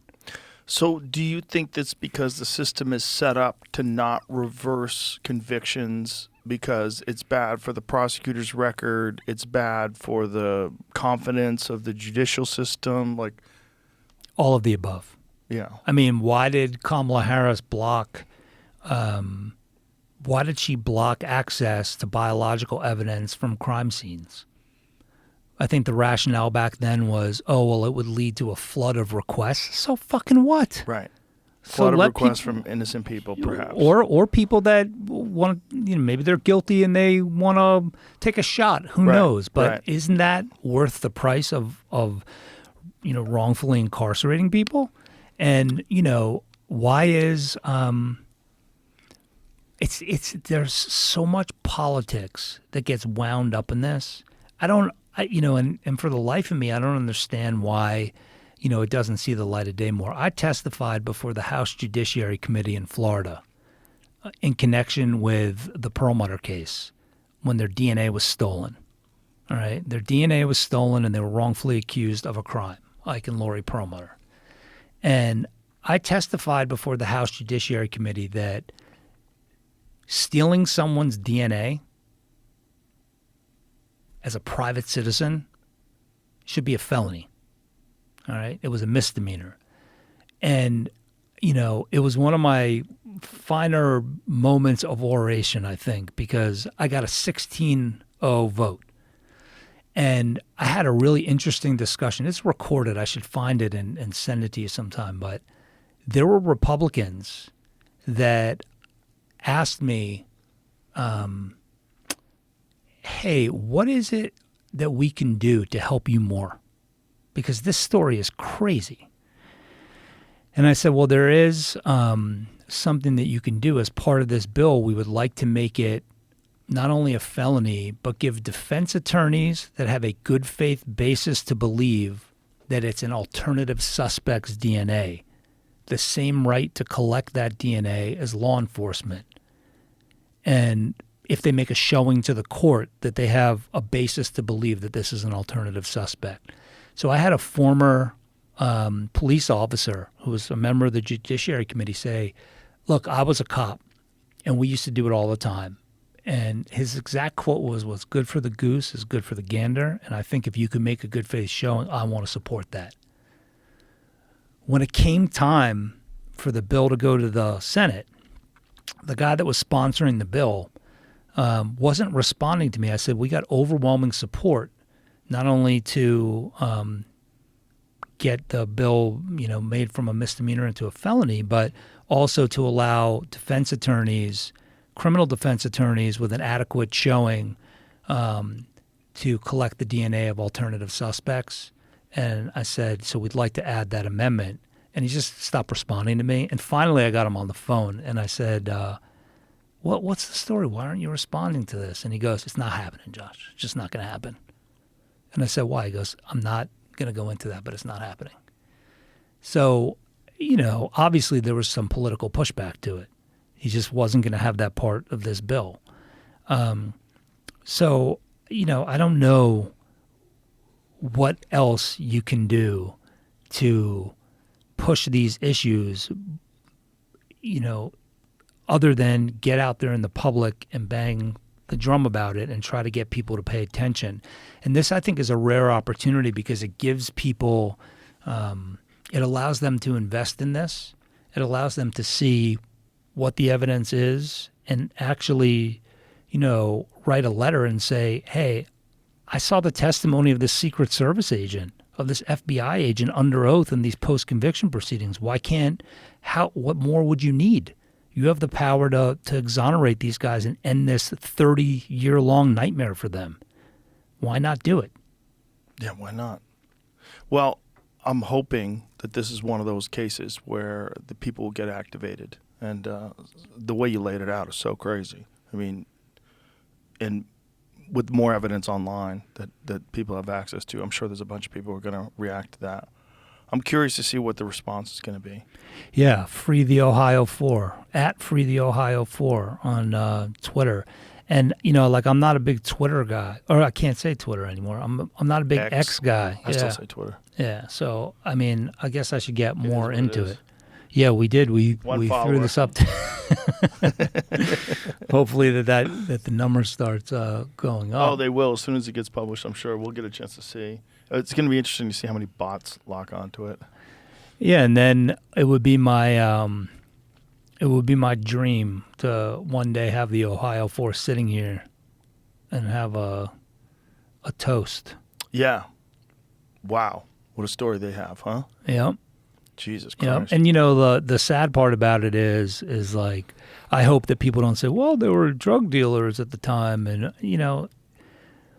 again, that's not, because you commit one crime doesn't mean that. Yeah, doesn't mean you're a murderer. Also, like, it's the circumstances are different for every fucking human being. And for you to think that there's no way that I would do a crime, especially a crime like that, like, are you sure? Are you sure if you were in their shoes, if you lived their life? We all like to think that everybody's life is the same as ours. We only have one life that we can kind of reference. When we look at other people's lives, we kind of imagine what it would be like to live their life. We don't know. People do desperate things in desperate times, depending upon your environment, depending upon how you grew up, what your influences were, what trauma you experienced, whether you were incarcerated at a young age. No one has any understanding of that other than the people that get trapped into the system. They just don't. It's tough on crime. Yes, I think you should be tough on crime. I think you should arrest criminals and evil people that do terrible things and make society awful. Yeah, yes, so do I. But also you should definitely not arrest innocent people. You should definitely not imprison them and then punish someone who's trying to say, hey, the reason why these people are in jail is because I told a lie. Yeah, I don't get the threat of punishing them. And I hope you have the type of influence and following that just listen to that perspective, folks, right?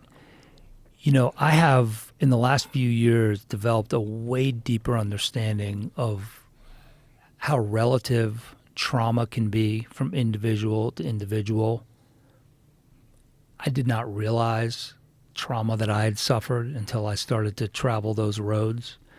And then how it can impact behavior.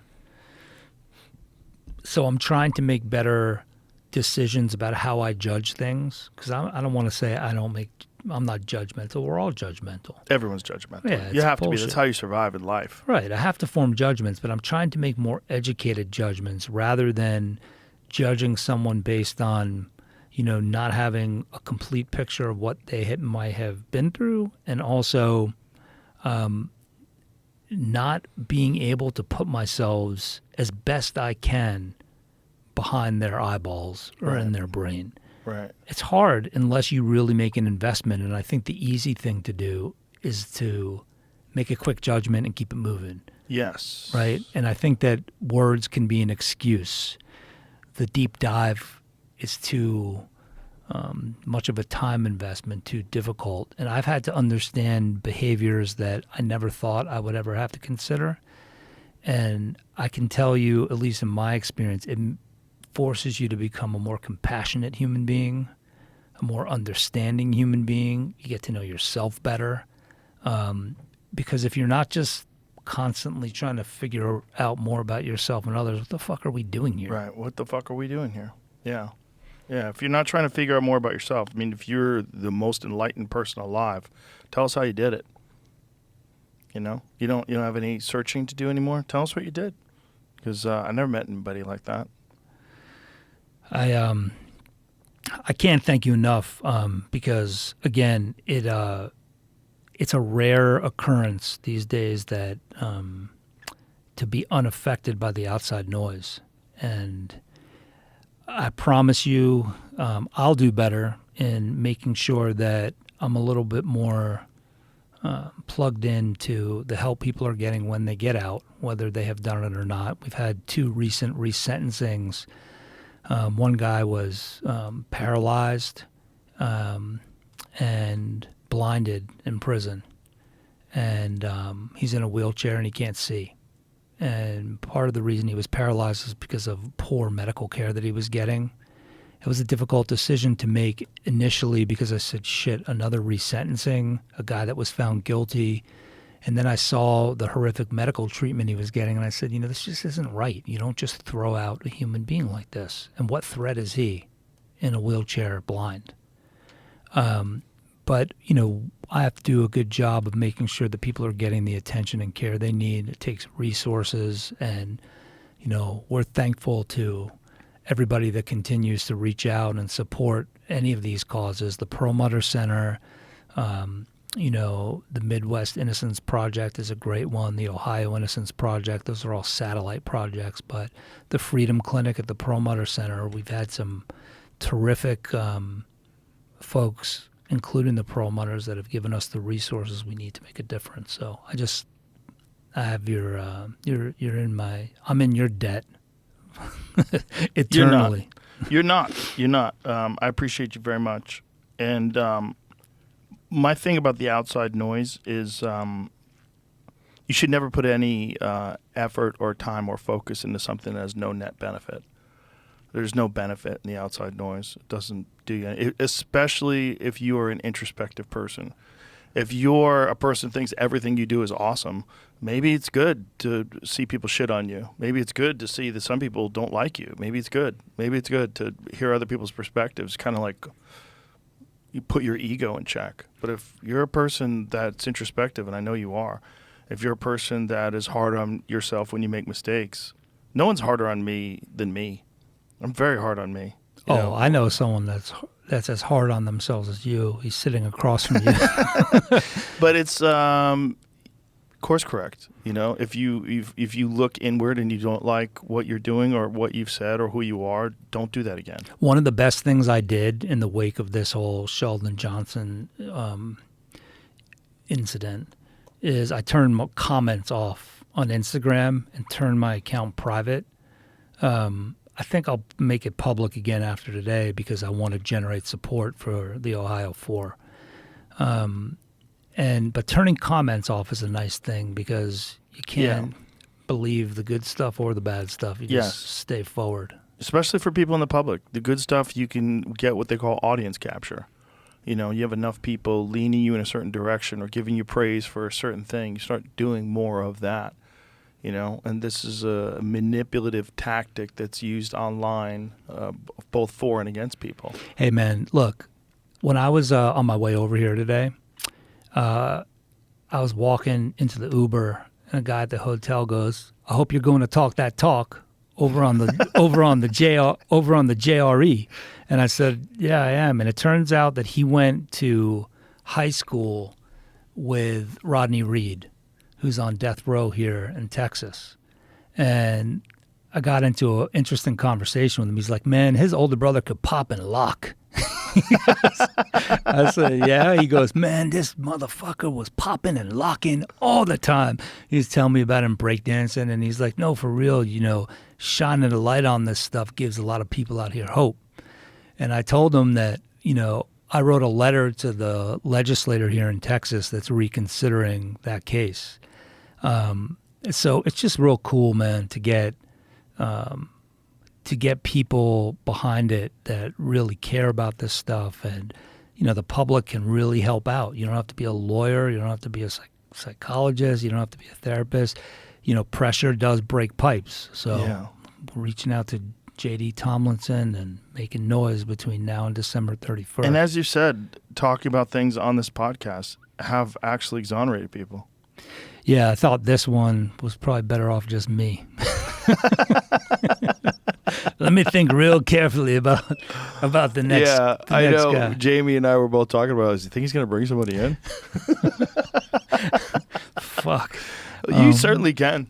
I mean, you definitely can. Hey, I mean, listen. Next time around, and if it's the Ohio 4, great. Hey, listen. The guys that have been on here are all thriving. Yeah. Bruce Bryan Yeah. works at the Queen's Defender's office. He has not been without challenges. Trust me. But he's actually going. I'll leave you with this. Bruce is going to hope that parole lets him, because we're still working on his full exoneration, even though he was granted clemency on the innocence claim. Bruce is going to Nairobi and Uganda to speak to prisoners there.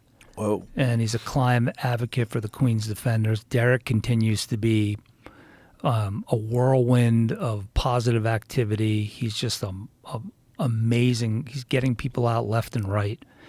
Robert Johnson, who we had on, is continuing to do amazing things down in New Orleans. And all of them are just thriving. They're doing well. And not enough attention is given to the happy endings, right? Then we give to the bad stuff. But Of course. I mean, that's just how people are, you know. why is that? You know, well, first of all, they're afraid of crime, Yeah. you know, so they highlight the instances where things are bad and things do go bad, and they don't want to look at the disgusting aspects of the legal system. People want to live life through rose-colored glasses and have this perspective that the bad people go to jail. But it's not just about crime.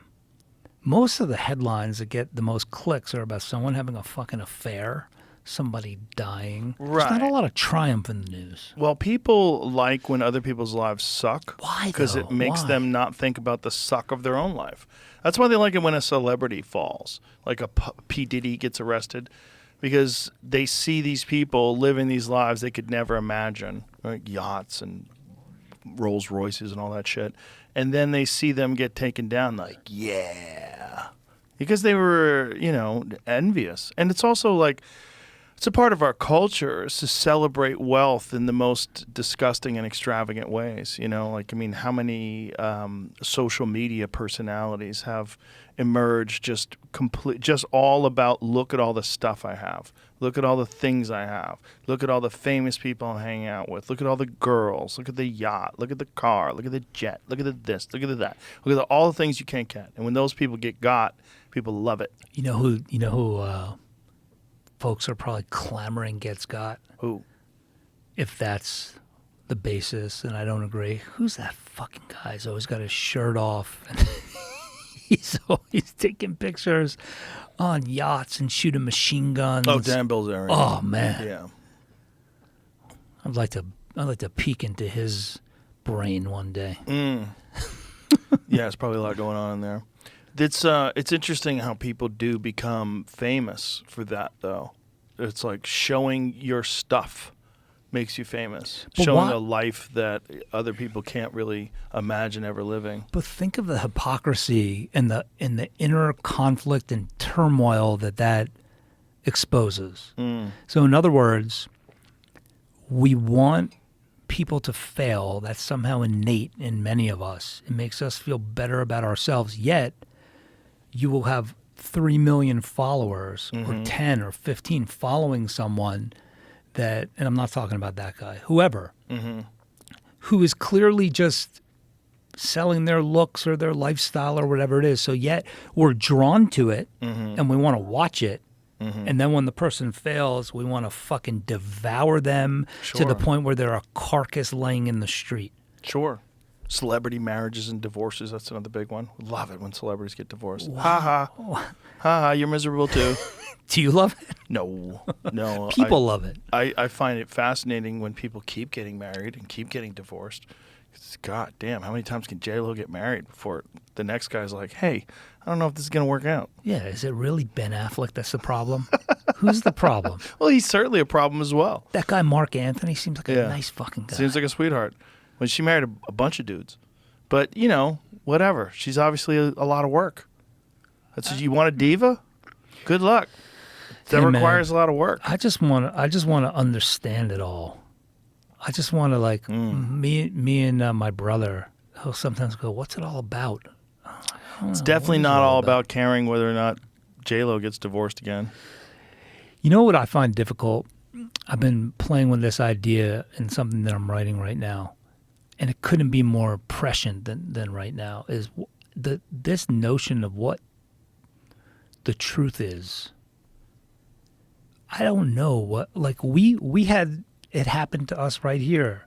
Are some of the swing states requiring ID, or all of them? It's hard to keep a grasp on reality and the truth these days because there's information that is intravenously injected into your veins, it seems like. So I have a hard time knowing what's true anymore. Well, the news itself outright lies. It's not like a conversation like we have where Jamie checks it in real time, and I saw a thing that said the swing state or the states that required no voter ID were the ones that she won. She won other ones as well.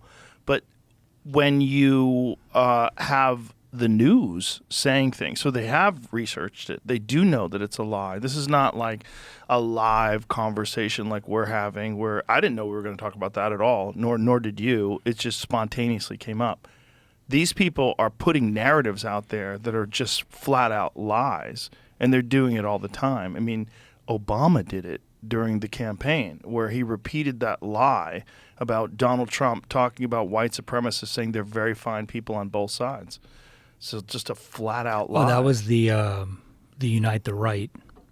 Well, it was all about the statues of Civil War people being taken down, and he's saying, I'm not talking. He literally said, "I am not talking about white supremacists and the KKK. They should be condemned." He said, "I'm talking about people that Did came he say out." that in the same? Oh yeah. Oh, you can see it. So weird. But go to I never the known JRE Companion Instagram, because on that page there is what Obama said, and then on the same video there is what Trump actually said. And it's disgusting. It's a disgusting lie. And it's a guy and he's talking about George Washington. He said George Washington had slaves. He said Thomas Jefferson. We're going to take down Thomas Jefferson. Let's play it so you can see it here. Said that there were very fine people on both sides of a white supremacist rally. And you had some very bad people in that group. But you also had people that were very fine people on both sides. You had people in that group, excuse me, I saw the same pictures as you did.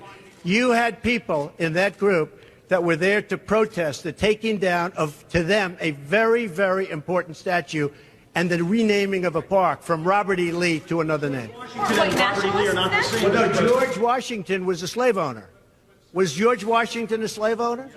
So will George Washington now lose his status? Are we going to take down, are we going to take down statues to George Washington?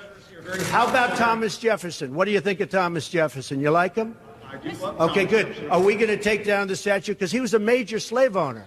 Now, we're going to take down his statue.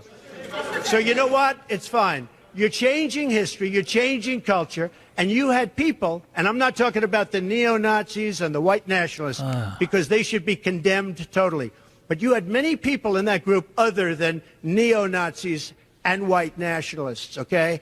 And the press has treated them absolutely unfairly. Now, See, that's crazy. I have never seen that last part of it. Yeah. So here is my struggle with the truth on full display. I've never seen that part because the news has said that lie over and over and over and over and over again. That the news, the mainstream corporate-controlled news that wanted this narrative that Donald Trump was a Nazi said that over and over and over again. They repeated it. They compared him up until the election. Joy Reid was literally comparing him to Stalin, Hitler, and Mussolini, and spent a whole piece describing right-wing dictators, that he is going to be a right-wing dictator just like Hitler, just like Stalin. This is the lie of the media. So this is one of the reasons why it's so hard to tell the truth. It should be illegal to do that. It should be illegal to say that because it's not true. And you're changing the perspective of millions of people, especially low information voters that look at Obama like a thing from the past when time was sane, when the world was normal. A brilliant guy who was the president. If this brilliant guy is willing to lie in front of everybody. Yeah, but here's the thing. There's no question. They all lie. Trump included. We talked about that earlier. He lies also. This is like the problem. Right, but did he lie about Biden and about what Biden did? Did he lie about any of that? No. He's lied plenty. I'm sure. For sure. He's lied plenty. In the context of a campaign where you're completely distorting the perspective of the person you're running against, not just who they are, but what they've done and what they've said and what they stand for. He does the same thing, though. But did he do that with Biden? I believe he did. How did he do it? I think that there were many times where he would accuse him of having created the problem at the border, that it was all his creation. People don't seem to remember that when Trump was president, his border policies of separating families at the border was not great. It was not great, but do you understand that Obama had those exact same policies? I'm not disagreeing with that. Right. I'm just saying you can distort it. But you know that this is just what they do with children when a parent's arrested, they separate the families. This is that happened under Obama, but under Trump, it wasn't just separating the children. It was separating them for indefinite periods. So, is there a difference in the way Obama handled it in the separation? I'm not going to speak to something I don't know. Right, so that's a problem, right? So it's a problem if you're accusing him of that. Here's the thing. I think they all lie. I didn't follow it closely enough to say. I think they all lie too, but there's not a thing like that I can point to where he was saying something about Biden that was factually incorrect. Here's the thing that turned me off completely about the election this time and why I said, fuck it, I'm voting for Jill Stein, a physician that probably is the least qualified of anyone, only as like my form of saying, I'll protest it. Right. You know, Kamala Harris during the debate said that there's not a single, it was some remark like there's not a single American soldier deployed. And then I saw videos of American soldiers in a war zone watching it like in parallel reality. So what the fuck is she talking about? Well, did you see Dan Crenshaw post about that? Where are we right now? They were in a fucking foxhole or in a tent. Dan Crenshaw posted all of the soldiers, all the numbers that we have. See if you can find that post. It's on his Instagram. In response to that, you know, Dan Crenshaw, who lost his eye in war. Yeah. He was Navy SEAL. He was the one that was circulating the clip of me being critical of her. Well, it's a good clip. Yeah. Solid clip. I stand by it. Yeah. And you were correct. I mean, and then the crazy thing is you had a conversation with her about that. Yeah. I was on Zoom and she couldn't answer a question then and she can't answer a question now. She still refused to answer a fucking question. That was the most frustrating thing. I mean, how about saying, look, obviously what happened at the border is a crisis. It was not handled well. Here is what I plan to do different. It's outside of at least her capacity or willingness to do something like that. But it was also the complicit nature of that. The media was in on it because they were fact-checking Trump constantly. They didn't fact-check her on that, something that should be immediately fact-checked. Well, especially during a debate. I agree with that. First of all, how did you not know? How do you not know that? You're either lying or you don't know that we have troops deployed in a war zone. Maybe you're right. Maybe it is that Trump repeats things that he heard that are moronic and nonsensical sometimes, and that takes away from the great he can do. He definitely does that. Right? Like talking about people eating dogs and cats and the election being rigged. All sort of baseless shit takes away from the fact that, you know, the things that stick out to me, and it's like, get out of your own way, bro. He pardoned Jack Johnson.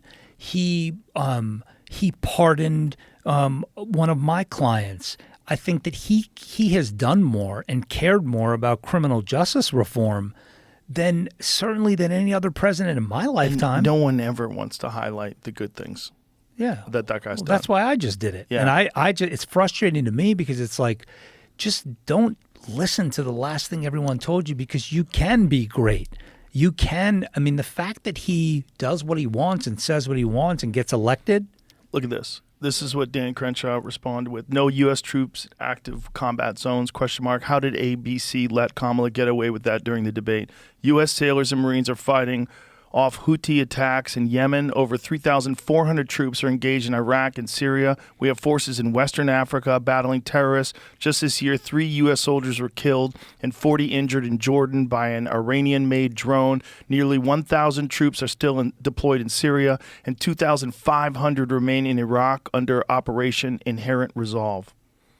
So that's crazy. Yeah, it's a crazy thing to say. But it's also, it just shows you how corrupt the relationship is between the media and what we get to see. It's corrupt. There's a bunch of people that had decided that they were going to fact-check Trump continually and not fact-check her. And they were doing this because they wanted her to look better than him, because they wanted her to win.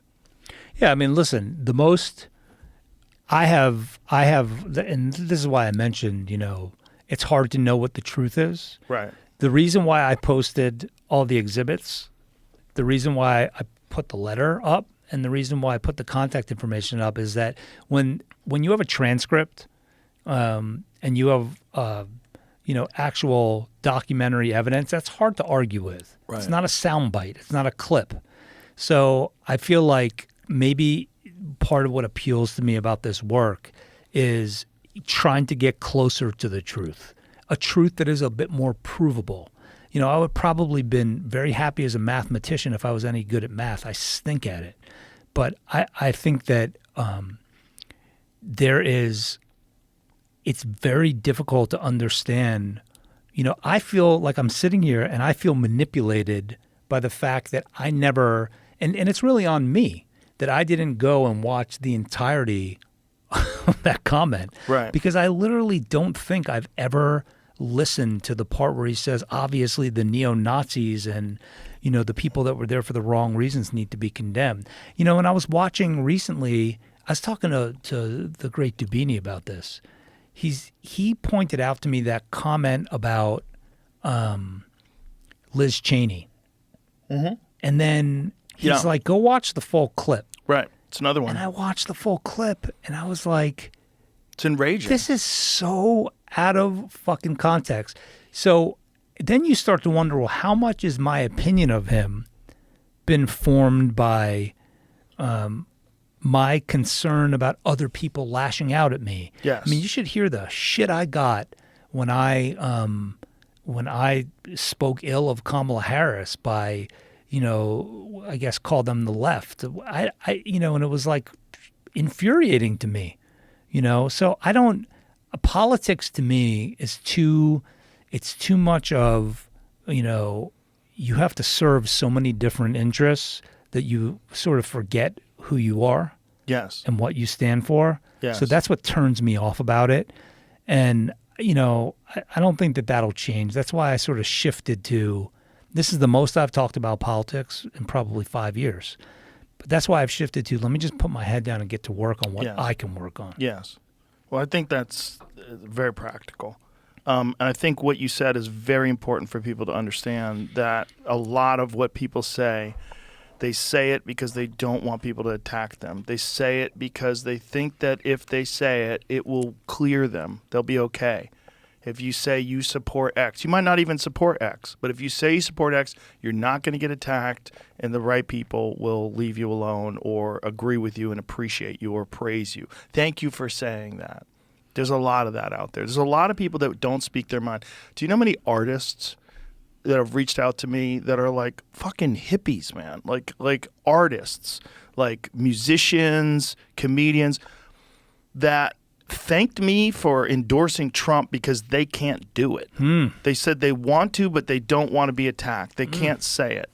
They think the country's going in the wrong direction. They think that this control of social media by the government, which we would have had pretty much fully if it wasn't for Elon buying Twitter, that this is a dangerous precedent to set, whether it's a right-wing government or a left-wing government. And that what you see that's happening in the UK, where people are being imprisoned for tweets and Facebook posts. In the UK is the part that's mind-bending about it. Mind-bending. The whole thing is nuts, and it's a dangerous path that we were on. We were on that path. Trump has vowed to have free speech become a very important part of what he's standing for, and that this censoring of information needs to stop, and that we need to stop all government influence in what people have to say. Yeah, look, That alone. that shouldn't be as revolutionary as it is. I know it should be a core tenet of what I mean. It's essentially the First Amendment. You know, and I think it's so transferable to what I do in this context, because a lot of the reluctance of prosecutors not to do the right thing or what their conscience tells them is the fear of the backlash. Yes. How will it hurt my chances in a reelection? Of course. What will it, and so that's what I hate about politics is Yeah. you serve so many masters. Yeah. And It's a dirty business, it's man. a dirty, and you gotta have nuts of steel. Or you have to be a fucking sociopath. It's either or. You know, you have to be a blindly ambitious sociopath who can weave your way through these sort of social and political relationships and to get to the top. For what? For Yeah. what do you? I mean, imagine if one of those person does wind up becoming president that has no real thought or no real care about the country, no real ambition other than the blind serving of their own success. Well, I think that's what, for people that are so like, it's hard to explain if you didn't live in New York. For people that are just like, oh my God, what's the next 4 years going to be like? And, you know, what, like it's a funeral. Like, get up and do something all 4 years that you think is going to help make society better. You do that, whether it's getting out and knocking on doors and making for whatever you're passionate about, not just when an election is coming up, but get out and knock on doors, get out and get involved in some organization that you believe in, do something that you think will help lend itself to bettering society in some way. What happens is every 4 years, there's this polarization and people get on one side or the other and they complain and bitch and then they wallow in it too often for too long a time. I think that the people that actually make the most change happen are the ones that can sit and talk with people that might have different beliefs than them and don't make them other than. Absolutely. Right? I mean, anytime I've made an emotional decision in business, personally, it's never gone well for me. Right. So people are going to have different points of view than you. I was talking to my cousin about it, and I was trying to help her explain that just because you voted for Trump, that doesn't make you bad. Or I said, you know, her whole thing was, well, if you have daughters, there's no way you can vote for him. I said, here's the fundamental flaw in how you're looking at this. There are some people that are pro-life. Okay? That doesn't make them wrong. That makes you have a different opinion than them. You have a disagreement. And if the basis of your vote is that you're pro-choice and they're pro-life, okay, have a disagreement. You know, I just don't understand how a singular issue like that. And I understand that. Listen, I understand it from a woman's perspective. Yeah, I'm a father of 2 daughters. Yeah, I talk to my wife about it often. You know, especially going to Florida, where the laws on abortion ain't the same as they are in New York. And I understand it from a woman's perspective completely. And I actually disagree with, you know, overturning Roe versus Wade, but you cannot be that myopic. You just can't, because if you're that myopic, you're going to then find yourself in a corner on one issue. And life is a little bit more robust than that, isn't it? it's more nuanced. Yeah. Yeah. That was the better word. Yeah. It is more nuanced. Well, listen, my brother, I love you to death. I appreciate Love what you you back, do. man. I think the world's a better place because of what you do. I really do. And I think you've changed a lot of people's perspective on the legal system. And I'm glad that we didn't let what happened with Sheldon change that. And I think there's just so much more great work to be done. Well, my continued profound gratitude to continuing to let me tell these stories. I promise the next time I bring a guest on, they will be vetted. Yeah. The guests will be vetted a lot more thoroughly. And, you know, There's no way you could have known.